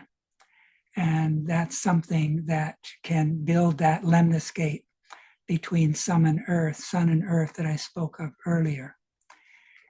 Here I'm trying to show how in the very center, the sleeping and waking state has its larger counterpart when you take sleep as the younger brother of death in the rhythm of birth and death. Each waking in the morning is like a mini birth. Each going to sleep is like a mini death. And then there's a still larger cycle. That's that one that the apocalypse deals with, where there'll come a point where we have to face the first death, where we won't have physical bodies anymore. And in order to meet that first death and have as a lowest member the etheric, we need a helper. And that helper is none other than the Christ working through the Nathan Jesus being. Imprints of that ether body, life body, astral body, ego of this Nathan Jesus being have been held as a sacred treasure in the spiritual world. And those copies are waiting for each and every one of us. And we have to claim that copy in order to meet that first death, which in turn will prepare us for what's called the second death, where the etheric body as well will have to be left behind, and the astral will become the lowest member. So from now into the future, the earth will undergo more and more spiritualization. And so we need to learn to look at this larger cycle of the Platonic year, which is then the earth moving through the zodiac. It moves 1 degree every 72 years. And it then takes that 25,920 years to make the full cycle. And this is related to the earth having a kind of rhythmic wobble that causes the northern pole of the earth to create a circle around the pole star region. And so we're in the Piscean age on the way to the age of Aquarius at the Easter festival. But our true higher self, we can only get in touch with when we take into account repeated earth lives. Our higher self is the self that goes through repeated earth lives. And our angel has the memory of those repeated Earth lives. So we need to get in touch with this closest member of the third hierarchy, our angel. So Steiner pointed out that the microcosm rhythm, the Platonic year, corresponds to human rhythms. The key number 25,920, the structure linking human and cosmic cycles. Human respiration has about 18 breaths per minute, which means 25,920 breaths per day. A human day recapitulates a Platonic year on a microcosmic level. Waking, sleeping rhythm, earth rhythm, one cycle per 24 hours. 25,920 days equals 71 years. A human life mirrors a Platonic year in days. Human lifespan, macrocosmic correlation. Average lifespan equals 71 years, equivalent to 1 day of a cosmic being whose year is 25,920 years. Human life is a macrocosmic breath of a sun-earth being. So what I'm trying to get at here is related to this squaring of the circle, which was embodied in the Giza pyramid. So they knew about this in Egypto-Chaldean times, where geometry was a sacred art. Sacred architecture built that edifice. And if you study it, the Giza pyramid, the square of the base has the same perimeter measurement as the circumference of a circle that is surrounding it. And when you create that equilateral triangle in the mid axis, a horizontal going through that square and up to the circle, that touches that circle. This was sometimes called the squaring of the circle. And it provides the proportions of the Earth to the moon.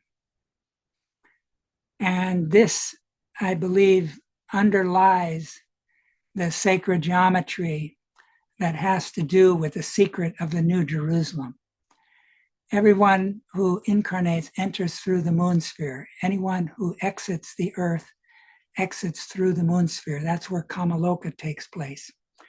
The Christ transformed that into the precious pearl of great price.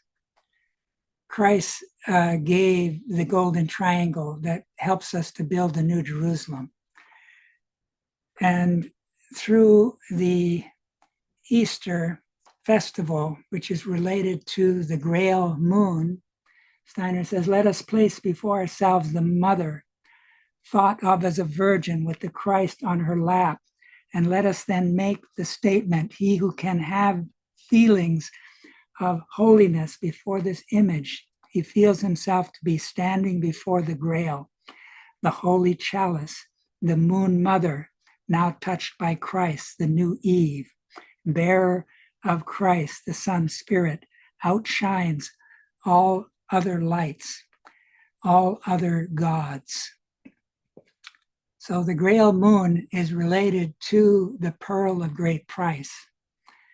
We hear of the story of the pearl, and the kingdom of heaven is like unto a merchant seeking goodly pearls, who when he had found one pearl of great price, went and sold all that he had and bought it.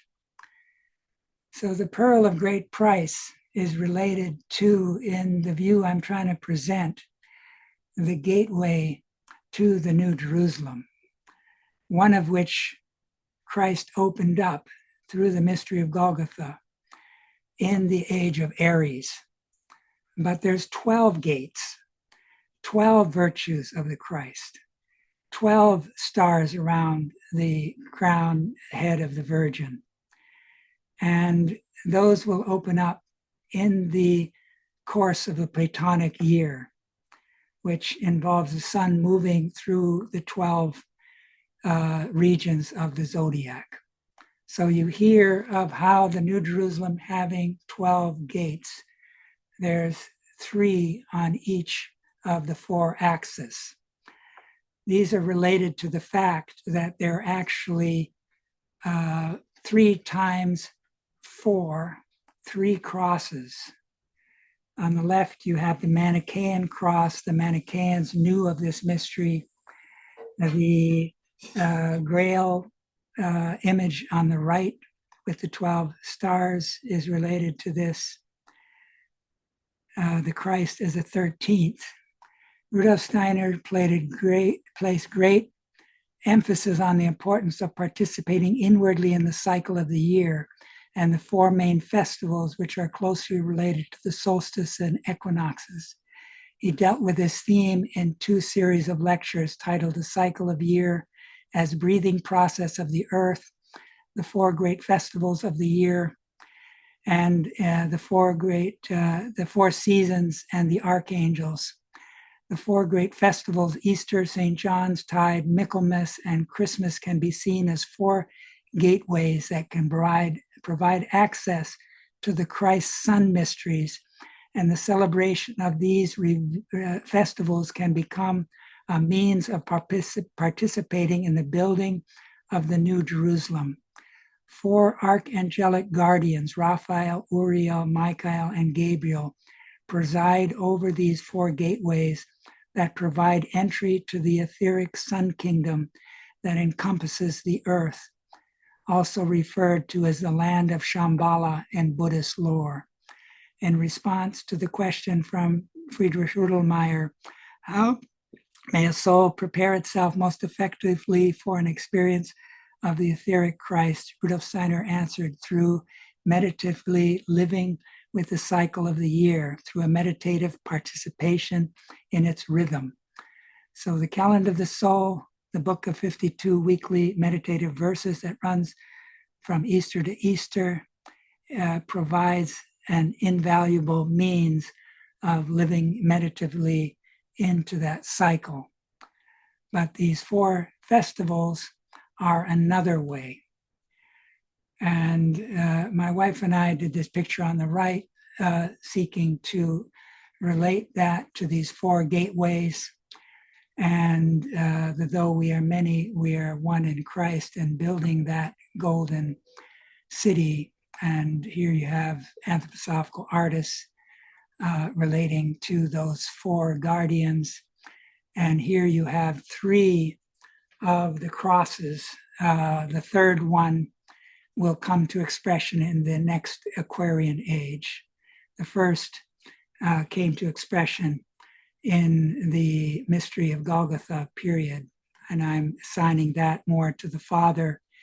We're now in the age of the Son, moving on to the age of the Holy Spirit that we're called to prepare. So you could really take all 3 of these crosses and superimpose them on each other.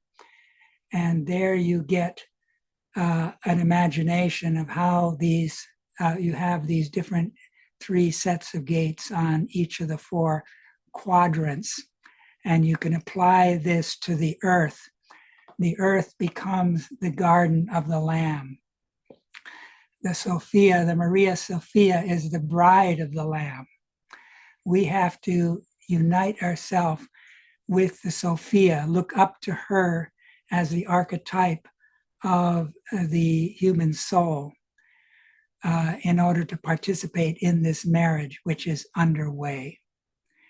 And I think it's by celebrating these festivals and bringing all of the arts to bear in doing so that anthroposophy will begin to spread, because celebration awakens enthusiasm.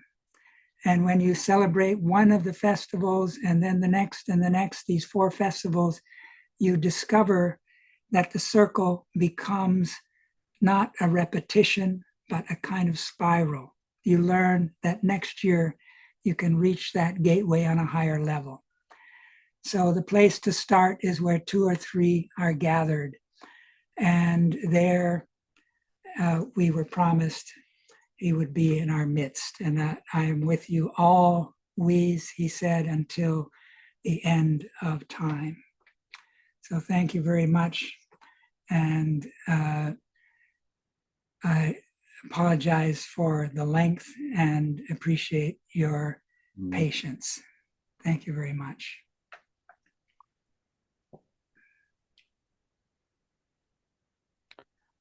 So, dear Florian, thank you so much. And I'm very glad so you are speaking from our platform, because last few years I had a sense that in the anthroposophical society, people specifically avoiding topics which are taken by other people outside of society.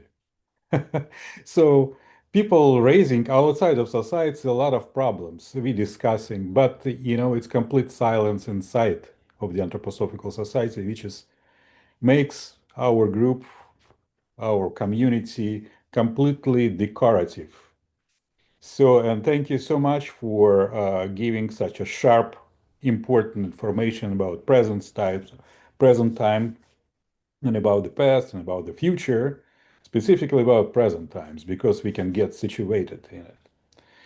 Uh, so it was long presentation, like almost, I would say 4 hours, right? I mean, forgive you. Yeah, it's almost 15 minutes, and that will be 4.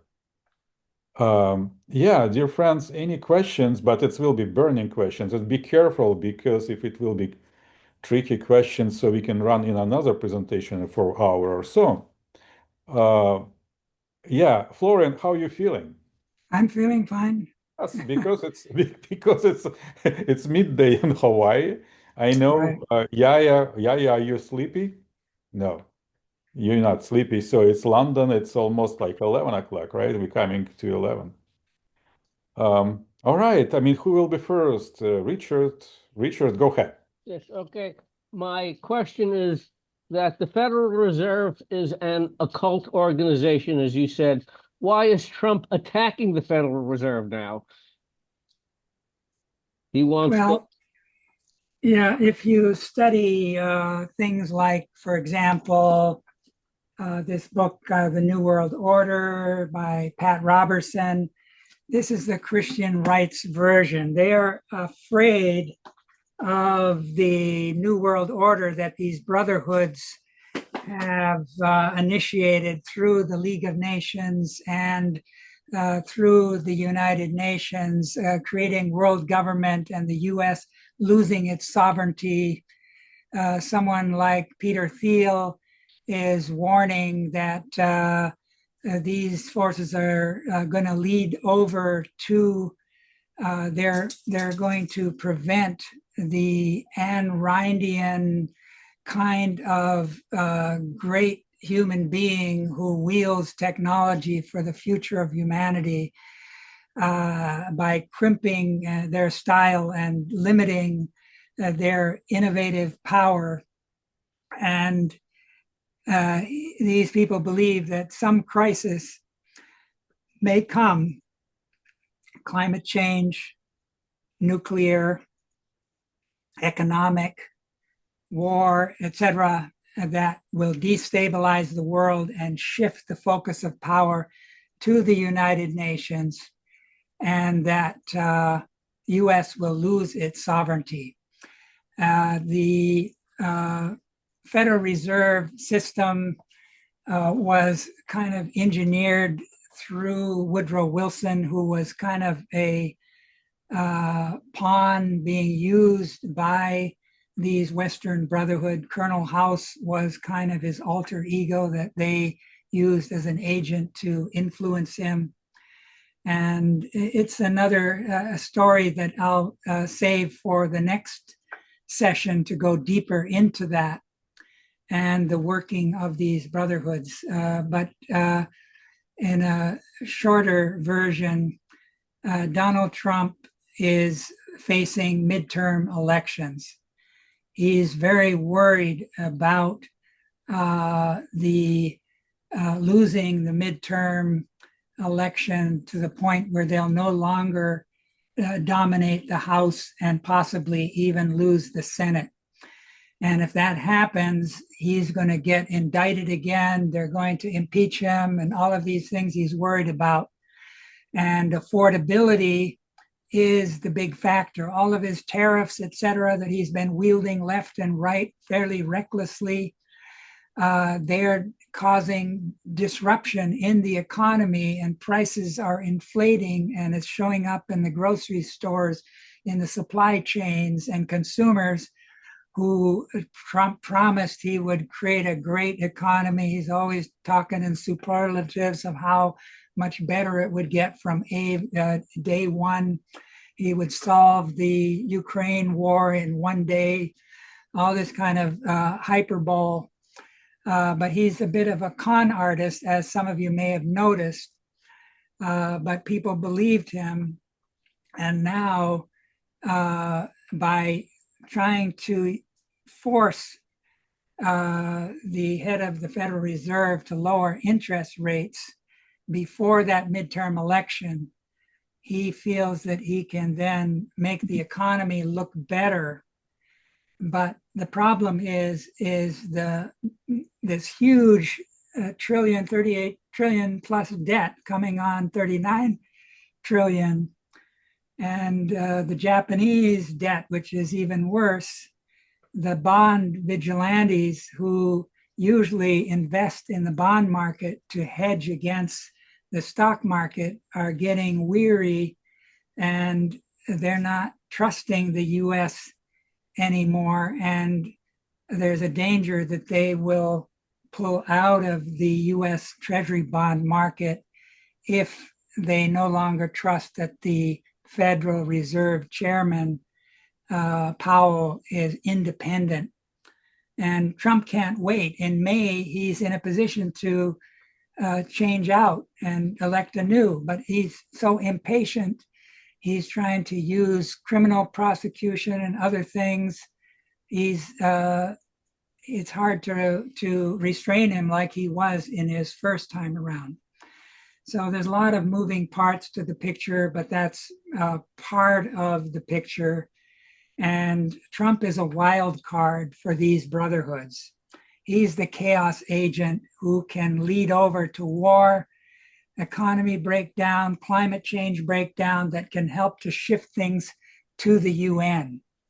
So that's sort of my feeling, is they want the Antichrist really will be a figure working through world government, not through US government. Trump is just an agent, a chaos agent, and so are these other figures, in my view. So more of that in the future.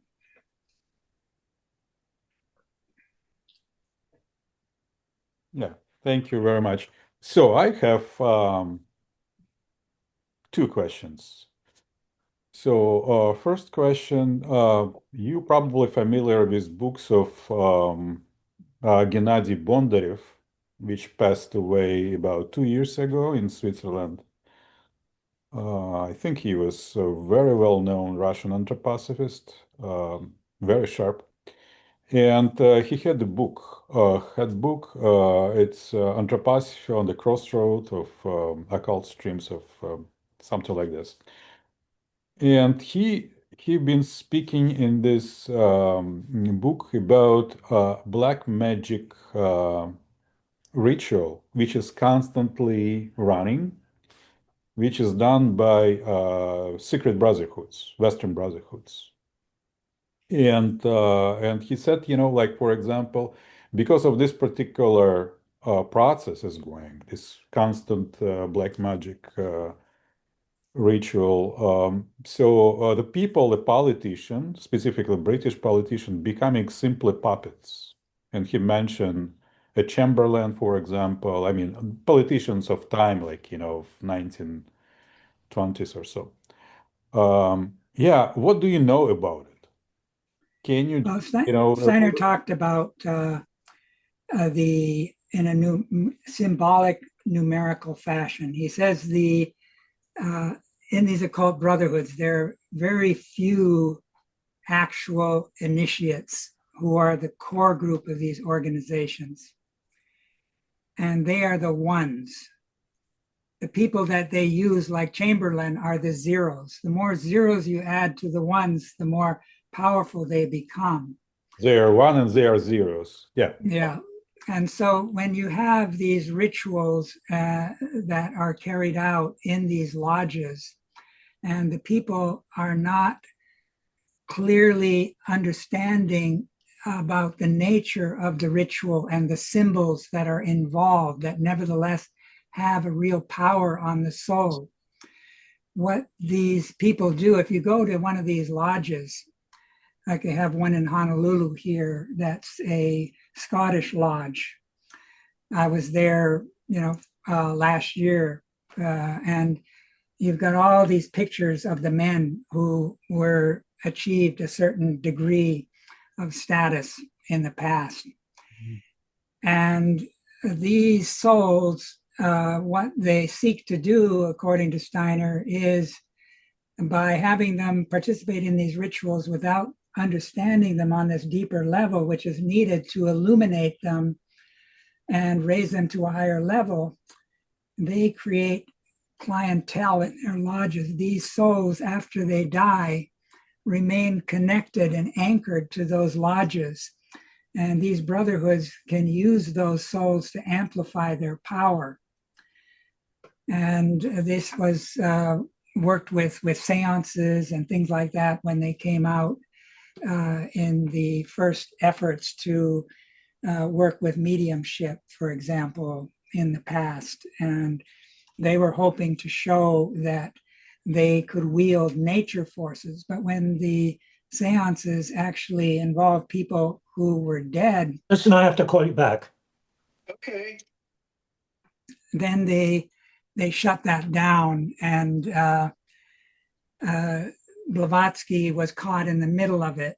They tried to use her, but they don't want reincarnation and karma to be part of the picture. So she rebelled against their restrictions, and as a result, they put her in an occult imprisonment. But the Eastern Indian initiates released her from it and then began to use her for their ends. So these occult groups have their different orientations, and Steiner speaks of that in this series of lecture in occults in the 19th century, occultism in the 19th century and the eighth sphere. But I think this Russian anthroposophist you're speaking of, who actually was excluded from the Anthroposophical Society in Dornach for some of his more controversial views, his books are mostly published in German. There's a couple published in English. His most recent book has to do with the Grail and touches on some of the theme I was working with today. And I've been working with that lately, and I'll present more on that in my next offering. But I think he had something important to bring. And he later lived in Switzerland, and his books are all published by this one publishing house, who also publishes other books that deal with these occult areas, some of which I've gone into today. Yeah, I don't know. I mean, probably, maybe you know that Sergei Prokofiev, he's been starting in his group, in his study group. Mm-hmm. So they've Yeah. been working together for kind of some period of time. Yeah.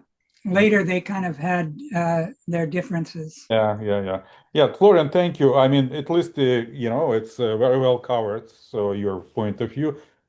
Second, so we had what is situation in Goethe, but, I need just answer for one aspect. Usually, the fact that one of section leaders was Europarliament representatives is treated very positively. Mhm. that he is representing, he been representing part of Green Party, which is in fact party of globalists, right? Mhm.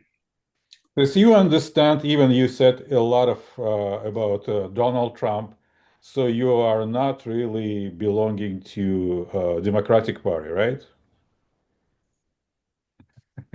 Me, I don't vote. Yeah, well, I So mean, you're not belonging to any party. I mean, which is of who you are. I mean, mhm, that's what I feel. mhm. So, I mean, this involvement and everybody actually applauding for it, involvement in the political structures and being one of headquarters leaders of a certain party, usually taking as positive. What we can say about it? I think there's certain like publication Info Dry, which is a German anthroposophical. It's quite liberal, and it tends to celebrate these kind of bridge building. And then some of the more conservative would be critical of that. So I think the European Union was very much part of this future world government picture that the League of Nations tried to get America into, and America didn't get on board. But I think it's really up to each individual how they work with this kind of influence. You know, if they are able to influence, it's people like on the Manichaean stream, for example, which is the stream that will be more and more important in the future. According to Rudolf Steiner, the youth of Sais in Egypt was the same being who appeared as a youth of 9, who Christ raised from the dead. He became Mani and subsequently Parsival. This is the leading initiate of our time, and he leads the way into the mystery of evil. He will become the new Manu in the 6th epoch of the future. Okay. And so his involvement is not just shunning the evil. Like I was the other a while at the Christmas period, I was saying to some of my colleagues that we have the Essene movement in the past, where Jesus noticed that these Essenes, who were very pure in their social life and they had very strict spiritual guidelines, but at their gate, they kept the evil out, and all the more the evil attacked the people outside the gate. And so I was saying to these people who were kind of conservative about using technology like we're using right now, because that's Ahrimanic, I was saying to them, you know, we can then end up being modern day Essenes where we keep ourselves pure of these influences that the subnature represents, but all the more they're attacking the younger generation who represent the future. If we don't are not willing to go out there into those realms and get ourselves a little dirty, face the forces of evil, where it's like the young people are then at the mercy of the Pied Piper, because these technologies are like the Pied Piper. They're leading the young people astray. And the strategy of the adversarial forces, they know if they can lead 2-3 generations of young people off the path of evolution, they can lead the whole of humanity off the path Dear of Florian, I evolution. understand. I understand. So your answer is so an anthroposophy can join some political party for purpose of redemption of it. Possibly. Yeah. Not Okay. meaning that the person you're talking about is doing that, All but right. it's possible. Yeah. But at the same time, so we in the Anthroposophical Society or in our circles, so we are not following any political agendas, right? Well, my son Julian, he's joins the Freemasons every Wednesday, and I just got a call yesterday or an email yesterday from a guy who came to the islands. He's teaching at the University of Hawaii. He's interested in anthroposophy, spiritual science, but he's also involved in the Freemasonic kind of impulse. And we've got two other members of the society who also belong to the Freemasonic group. So there's kind of an overlapping sometimes that happens. And it's a matter of how you can influence these people, right, and what kind of influence they have. Okay, it's an answer. So thank you so much. And I'm passing to Ted Petrenko. Thank you very much. Thank you for your talk. I found it really stimulating, and I have so many questions. But two things that I really like to touch on. One of them is I noticed I'm connected with the New York branch, and I noticed that there is only one person there that is insisting on meetings with actual humans, but we're losing everything to this internet. And you mentioned that we can't bury ourselves from it, but at the same time, our branches seems to be diminishing and falling into this internet stuff all the time. The other thing that I would want to get your view on is, obviously, I think Trump is an evil person, but I am absolutely convinced, and I may be wrong, but I'm convinced that Putin is blackmailing him. And I'm wondering what your views are on those two things.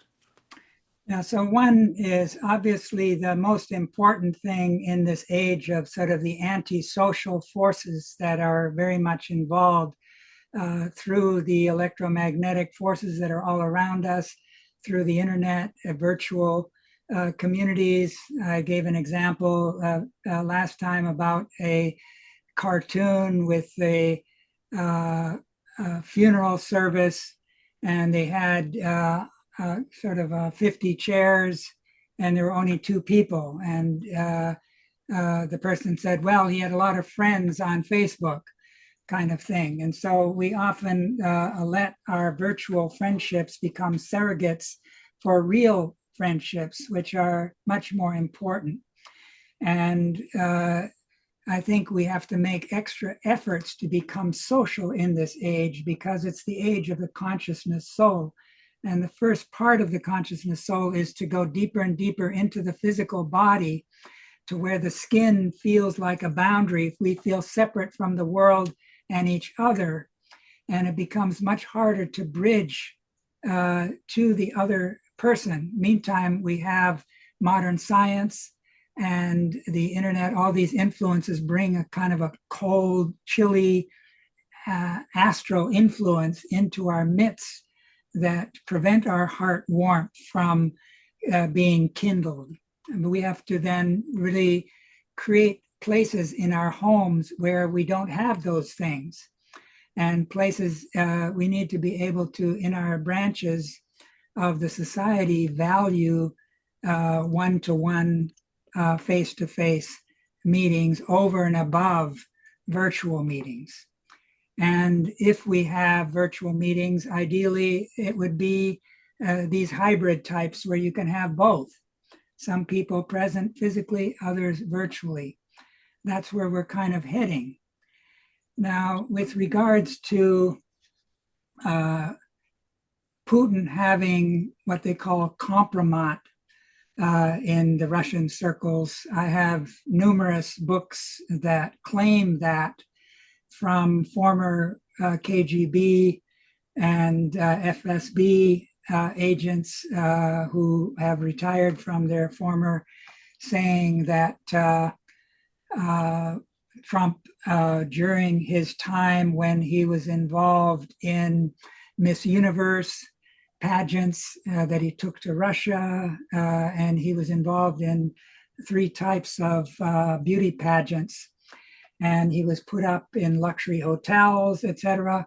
That's where these KGB, FSB people, they put in their cameras beforehand. They're always looking for ways of, and there was, of course, this investigation that led to the so-called PP tapes or whatever that relate to this theme that was undertaken by the Democratic Party leading up to the first election that was revealed. It was like an English intelligence agent who was the lead person. He interviewed various people in Russia, etc., and in his own circles, and came up with this document. But I think looking at Trump's behavior in the first election and the second, I would agree that Putin and his inner circle have compromised on Trump and that they've been using it. That's why he's constantly kind of undermining Ukraine's position in the war. When he first came to office this time, he didn't let the weapons in that were already on their way. And he was trying to leverage Zelensky to give up a lot of land and give in to the Russian demands. And right now, you could say Russian and their inner circle are really celebrating these attacks on NATO, and the Trump administration's recent document that talks about sort of NATO being less important than it was before and the like. And just the other day, Trump was criticizing the contribution of the NATO allies in the war of Afghanistan. And you got the British prime minister coming forward and saying, 450 of our soldiers were killed there, and how dare you, kind of this. And, last week he was talking about tariffs for any of these NATO allies that would come to Greenland to help Greenland to protect its autonomy, because Trump was saying he was going to take it over one way or another. And so this whole weakening of Middle Europe, which is kind of meant to be the bridge between East and West, really is Trump in a certain way playing into the hands of Russia and Putin. And Putin doesn't represent the spiritual higher orientation of Russia. He's kind of the aftermath of the Bolsheviks, who Steiner talked about destroying Russia in many respects. So that's also a topic I can get into a little more in the future. But for now, that's what I'll say on that subject. But as I say, I have numerous books on the subject. Florian, I would like to add about internet connection, because it's important to see everything as kind of the process. Because we started to socialize, for example, with you on Zoom. And then next step, I've been meeting you and you've been meeting me in Honolulu and live. I mean, live. So, I mean, it's led to just normal human relationships. So, and then I invited Andrew Wolpert to do some program on Zoom. And then he calls me, okay, Andre, I'd like to step in Chicago and give a presentation. Sure. Okay. And we spent like 2 very nice days, and he gave his presentation. We had very good research exchange. So it's just, it's how this is a tool. It depends. And I know like Emery, he going to visit London like in couple of months, right? And he would like to meet Yaya, and hopefully maybe we can go and have a dinner, right? Or so, and have a conversation, of course. Yeah, of course. I mean, that's how I met you in person, Andre, was originally from the Zoom meetings. Right. And then I came to Chicago and met you. This is how we can develop it in the human manner. How we can develop in the human manner. Yeah, my son, he started one of the first major Facebook anthroposophical group. And some years after it got underway, he asked me if I would take over as administrator. And I invited some other people to share that responsibility. And since then, I've kind of, some years ago, pulled back from that. But the people who were gathering there, which involved thousands of people, many of them then also decided to meet in Dornach together, in person. So, as you say, it can be a bridge, and that's what we should be promoting. So long ago, it was letters, like, snail mail. So people just, sending letters to each other. And finally, they meeting, and, some of them are even getting marriage. So, well, now we have Zoom, but it's not the end. It's just beginning. We should understand. Right. All right. So Yaya has Yes. Well, let's start from what you just said, because this reluctance to use Zoom or modern technology in general, it's rather a hypocritical stand, because we all use telephones, we all use washing machines, we all have electricity in our house. This is just one step further. And it's down to us, as you just said, to learn to use it in a positive way. And okay, we all agree it's an Ahrimanic force at play, but we can begin to rescue that by using it in these ways that we are doing like right now. And then I want to point out that Gavin Newsom in Davos just a few days ago pleaded with European nations to show some backbone against Trump in order to attempt to circumscribe or limit the extensive damage that he seems to be causing through this chaotic way of sorting out things, including, last but not least, the fact that possibly one of the ways that he is attempting to boost the economy is by invading, taking over Venezuela. He seemed to have said, I'm not sure about it, but he seems to have said that he wanted to find ways to extract as much oil as possible in order to finance his actions within the United States. And I finish with an optimistic note, because in the last couple of days, not one, but 3 Christian leaders of different denominations have been openly speaking against the naked brutality used by Trump through ICE at the moment, specifically in Minnesota, but he has attempted it in California, not very successfully. He's doing all sorts of things all over Chicago. the United States. Chicago. Yeah. Chicago as well, yes, of course. And I've seen the demonstrations in Chicago on internet. I always keep an eye on Chicago especially, and New York.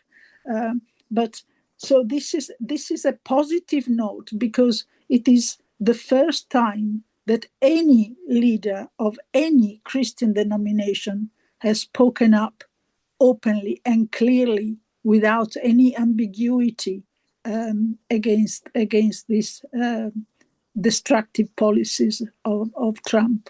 So let's hope that someone else will follow. What is good, so because I'm looking in the process, it looks like what is positive to me, that with Trump's rulership, presidentship, so it looks like America is shrinking on influence, and maybe it will be freeing Europe, because Europe was under such a pressure.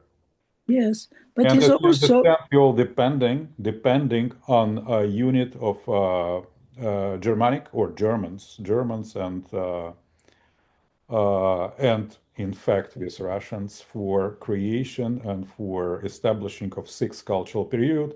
And sixth cultural period will be embryonic. This is the most important cultural period for post-Atlantic era because next supersensible member of human being will be descending during the sixth. Yes. You can treat also war in Ukraine not like guilt of Russia because it's not practically guilt of it. It was suction into it. So, but it's actually prevention of the future evolution of humanity in the form of sixth cultural epoch. Yeah. It's important to know. So, because unfortunately, Central European, specifically Germany, lost own status as independent nation. It's so unfortunate to look at it.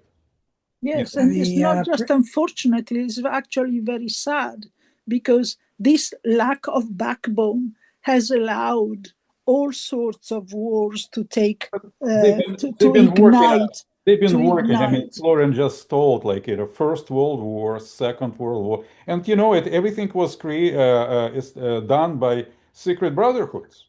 Exactly. You can read 174 or 176, which is karma of untrustfulness, and Steiner by minutes actually giving proofs how it was done. That always British intelligence was wandering around behind this Serbian nationalists, for example, before assassination of Franz Ferdinand. Yeah. The present Pope is from Chicago, and the fact that 3 cardinals recently came forward in the United States to kind of criticize the Trump administration's brutality, etc., is kind of an expression of the fact that there's going to be some reckoning within the Christian vote. People are going to have to decide whether they morally can justify voting one way or the other just because of the 2 issues of homosexuality, not allowing gay, lesbian, and those types of marriages, and not allowing sort of this types of birth. So you have this tendency, like abortion, the picture in both the US and Russia, there's something similar where Putin, the patriarch of the Russian Orthodox, comes to bless the troops. And there's a kind of the flag and religion are kind of brought together.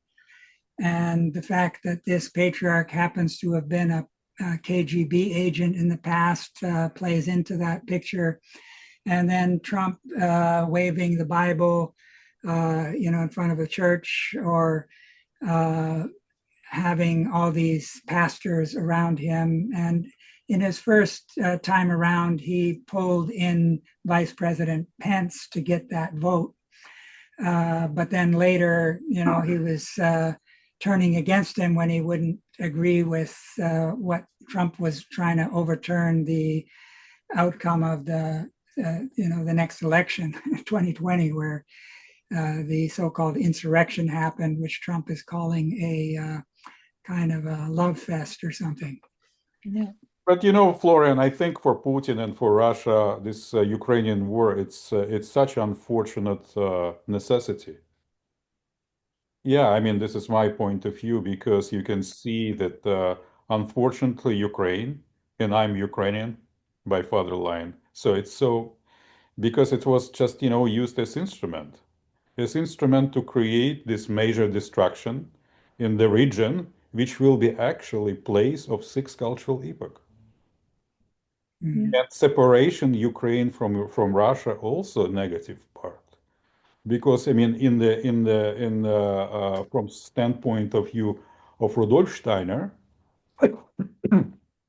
And he gave a drawing and put it on the map, geographical map. So Ukraine, Russia, Belarus, it's actually led by one archangelic being, and it's representing one folk, which is tree folk. And Ukraine always played significant role specifically for rejuvenation and yeah, for rejuvenation of etheric forces of whole region. Mhm. It's so important. Now we have, this, tragedy when actually one being, I would say one being, because, I started, I was born in Kiev. And I've been born in Kiev and I spent all my childhood there. So, and this is really, I mean, it's just so painful to watch. Like, I mean, those people from Kiev fighting against people from Moscow or from somewhere else. It's just, it's the same people. Yeah, a couple of weeks ago, I was at my brother's place, and he has a family from Ukraine, husband, wife. They're fairly young. They've got a daughter that's around 5 years old, or 6 or 7 or something like that. And you could see how grateful they are just to have a roof over their head. They've been going through various places where they've been homeless, and he said, the husband said that he still has a business there, but he says like close to half of the people have left. And that, of course, makes it hard for the people who've remained there, who've got to try to defend the country. And right now in the winter, where they're targeting all of these places that generate electricity to keep people warm, it's kind of a very dangerous period. And Well, but see, this is how those forces are working.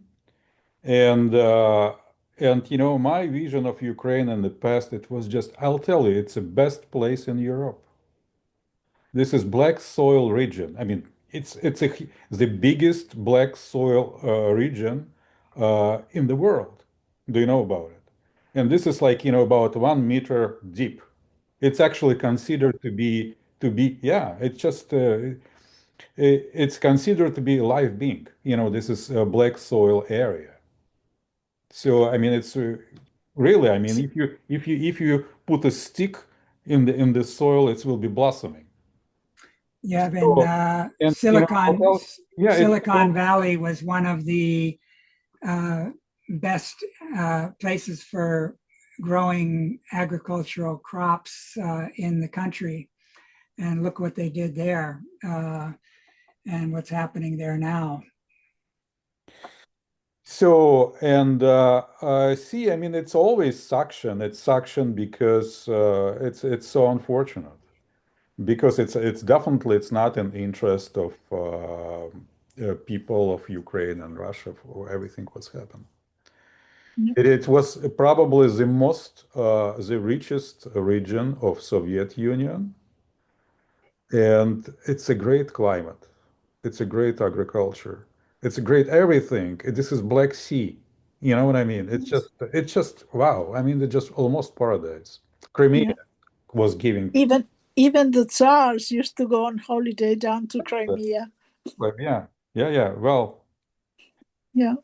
But let's just point out another positive aspect of all of this, because I think that the general public in America, it seems from what I can read and what I can find out, that there is a certain degree of awakening of consciousness.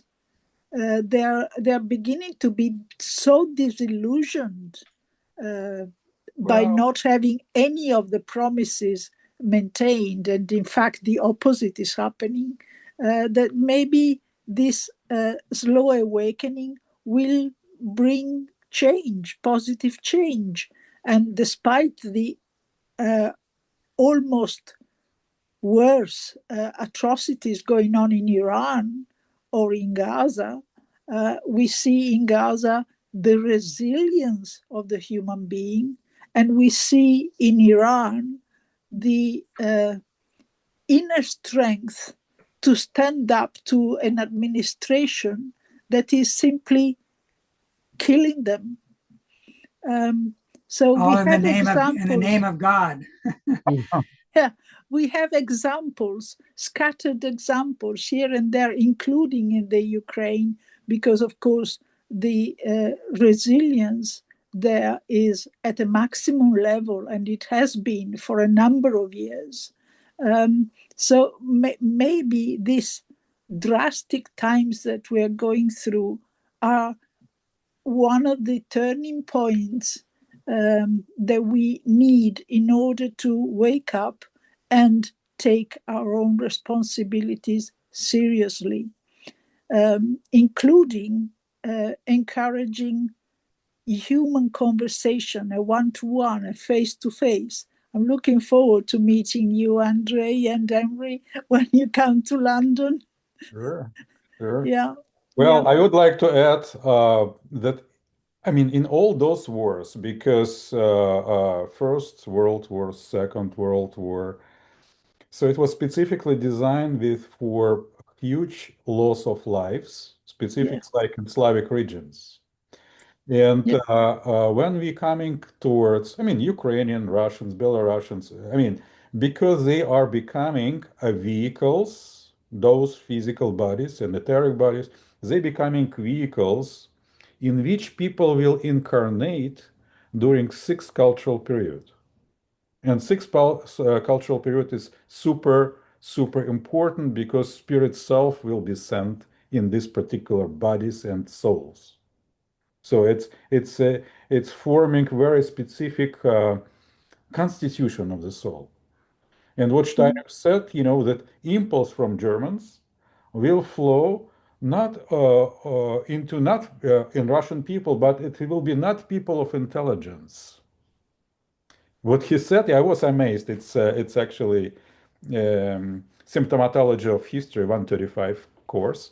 He said, this impulse, cultural, spiritual impulse, will flow in Russian peasants.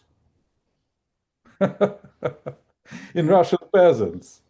Well, But, if I you read, mean, Russian, Ukrainian, yeah, if Russian you peasants. reread Tolstoy, he always believed Exactly. that the Russian folk are the genuine Russian carrier of the spirit Well, of and this and Russia. this is something which is dying right now. You know what I mean? Yeah, And they've been dying during Second World War too.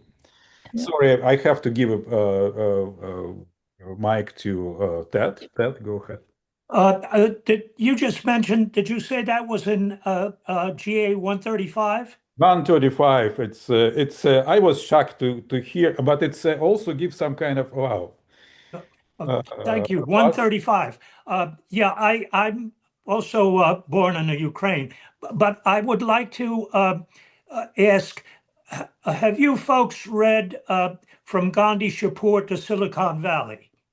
I know it's book, but I didn't read. But No, Florian no, for I Yeah, haven't sure. read it. I Amber, have.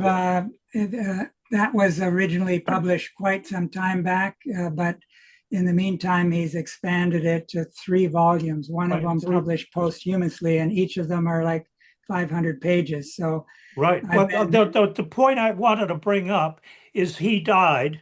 I'm having a senior moment and I don't remember his name, but he died, and he has a laboratory that he set up that is working on moral technology. Now, we're talking about the internet and so on, and I agree with a lot of what you said, but I'm also worried about it becoming so predominant because it's as I said, it seems to be really having a terrible effect on my branch life in New York. So in that sense, I'm worried about it. And I don't want to dismiss it because I do feel that the man that wrote those books had some real insights and knowledge. And I don't want to discount his knowledge. So I'm just, that's why I don't want to take at face value that this is such a benevolent medium to us. yeah, I think that's Paul Emberson that you're talking about, and he died some years ago now. But he formed a community in Scotland that's still functioning. And as I said, his books are hard to get, the 3 volumes. And then he's written other books on agriculture and technology. I think this Strater machine idea that Steiner expressed in a mystery play is part of what he took up. And this moral technology is a very important topic. I've been involved in a group called Mystech, who've been working in that direction as well. I gave a keynote talk in their last conference for this year. The technology kind of was a little bit touchy, considering trying to use their internet. The guy who was working with their technology was in Spain or something, and I was over here in Honolulu and wasn't working out that great. But I'm encouraging them to get to where they do what Emerson did, is to create a place where you can have just like you do with scientific investigation or creating machines, you need a factory. But in this case, the work table needs to become like an altar, as Steiner said, because you're involving elemental beings. And if you approach these technologies in a way where you relate the metals to the planets like the alchemists did, it's a modern kind of alchemy. And if you know about the subnature, supernature forces, then you can begin to work in that direction. And anthroposophists, as far as I know, are the only people who have that avenue as something to, in the future, set against these forms of technology that are very widespread. I think we have to move in that direction. And that's again, a topic I've been working on and can spend more time with in the future. I'd like to just say that the New York branch of the New York bookstore is the only one that carries all of those books by Emerson. Okay. Yeah, Andrew, he was present. Andrew Linnell, who was one of founding members of Mystech, he's been present here. So, and currently I edited book in Russian language, which is Book of Ari Torison. Now this book is actually that you will be interested to know. So given to group from Odessa, it's a Ukrainian speaking group. They are working on it. So, but what's interesting, so he is clairvoyant. He is even more here, very advanced personality. And he actually gave an example of future technology of how energy can be produced. Specifically, it was inspiration from beings of Vulcan, so which are already traveling towards us in order to help. How energy can be gathered and produced in a very organic manner. So, and this book, I recommend that. I mean, if you are in charge of bookstores, so Ari Torison, his last books. So he gave a good chapter on it and of his experience, and he also created prototype on his territory in Norway. He has a farm in Norway, and it looks like it's working great. It's working, and actually everything what you can do, you can build it from a few pieces of wood and paint, because I mean it works through palitra and different kind of colors. So, I mean, Which book is this that Thorson wrote? Tell me. I know, I'm not sure if it's on sale yet. I think it's, but this is a book which is named My Way. Oh, To Find the Way, To Find the Way, To Find the Way. So in Russian version, it was like, much longer. To find the way, to find your way in the spiritual world, but it's in Russian. So it's giving to group of Odessa. It's a Ukrainian speaking group, so they're currently working on it. But for Andrew Linnell, I think it's nice idea maybe to start to um, to make some exercises or just, make a prototype of it. Thank you. So, Sebastian. Oh, hi. Oh, Oi. how are Hello. Just wanted to thank you so much for the talk.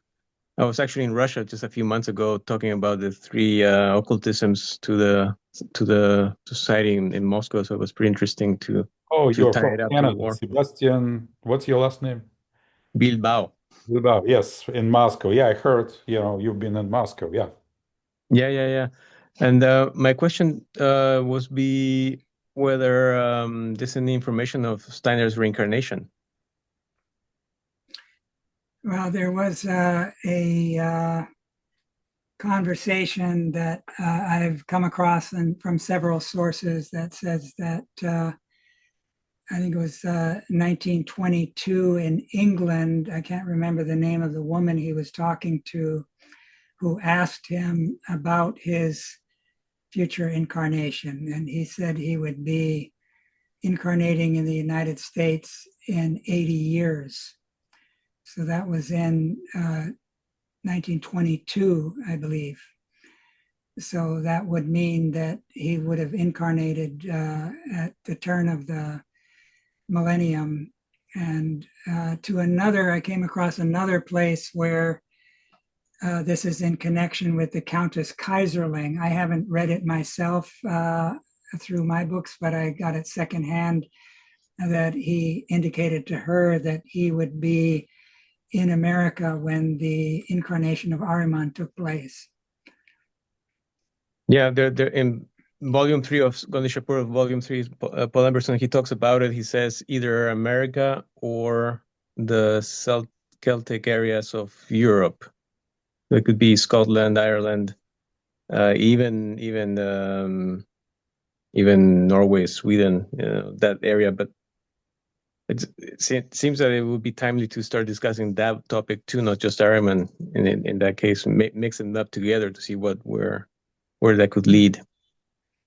Yeah, I think that the three occultisms, which have a geographic aspect, that the mechanical occultism is the one that these Freemasonic groups that I've been referring to are most focused on. That's what they see as their means of maintaining kind of dominion in the future, is to, on the one hand, dominate the regions where the other two occultisms, Europe and Asia, Slavic, Russian, which have to do more with the hygienic and the eugenic, that these American lodges want to dominate those areas. And of course, through intermarriage, they believe they can also, because it's carried by the physical hereditary aspect of the human being, the predisposition to these three occultisms.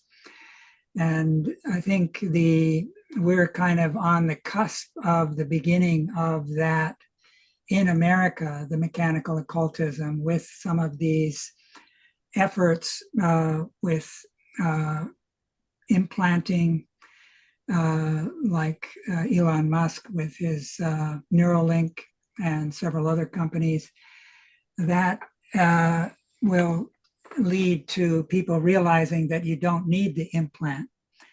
That it's like I have this one book where the author was investigating psychological and physical anomalies.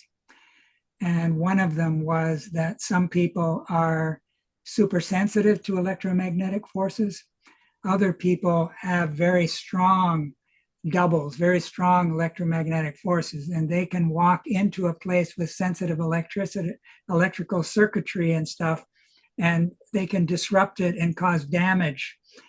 And so you have these two types of people, one who have a weakness towards those forces, and others who are stronger. And Steiner indicated that as we move into the future, these forces of the double, which are associated with bioelectromagnetic forces, would become ever stronger.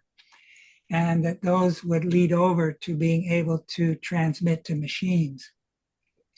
So that's the negative side of immoral technology, you could say, as opposed to moral technology. We're moving in that direction. But I think anthroposophists need to get serious about creating places, workstations where one can experiment with this. I know in Germany there's a group who are building the Strater machine as it was shown on the stage, etc., and they're trying to work with it and the like. Yeah, I visited them in November. I was there with them in November. Yeah, so there are people working, and of course, Paul Emberson, they worked to create their model. It never really fully functioned, but nevertheless, it could be carried further, that work that they started. Yeah, I was helping to build some of the machines with them too. And it's not too much about having the place, it's having the connection with Christ. You can have all the altars you want and all the machines and all that stuff. It's more the connection with Christ that you need. If you don't have that, don't even try. Yeah, well, that's why in Emberson's book, when he's talking about that American inventor who, as Steiner Keely. and Blavatsky showed, Keely, who had this capacity, that Emberson is suggesting that Christian Rosenkreuz was kind of making it possible for him to have that influence. So Christian Rosenkreuz is a key esoteric occult participant in any efforts to create this kind of future technology, in my view. And Steiner spoke of how the ether body of Christian Rosenkreuz was becoming ever more powerful to where it could have an influence on ever wider circles. So the Rosicrucians are seeking to work with that ether body, and it can also be used for these future technologies. Thank you. Thank you. Thank you. Okay, dear friends. So looks like we have a record of length of our presentation and meetings, which is good. So because we are not tired in the end. So dear Florian, thank you so much for your presentation, for your time, for your energy. You are just gigantic person. I think, I wouldn't give presentation like for 4 hours with so much of content. Yeah, dear friends, it will be uploaded into a YouTube channel, so you can see it in the slow motion or by parts. Take a nap and watch again, take a nap. So yeah, please feel free, unmute yourself and say big thank you to Florian. Thank you, Florian. Thank you, Florian. Thank you Thank you, all. Florian. Looking forward to your next one. Thank you. Yeah, And thank under you, normal, Andre, under for normal doing it. circumstances, Thank you. under normal circumstances, I wouldn't be giving such lengthy presentations, but I have been having this experience. There's not enough people at the battlefront that I see, and we need to be each other's awakener to how serious things are in our time. Well, it's a give some substance, I'll tell you. It's fortunately our National Council not watching your presentation, but I would really recommend. Yeah. All right. Thank you so much, dear friends. Thank you. Good night. Thank you, everyone. Bye. Thank you. Bye-bye. Bye, Emery. Bye, Andre. Take Thank care, you, Andre. Florian. Thank you.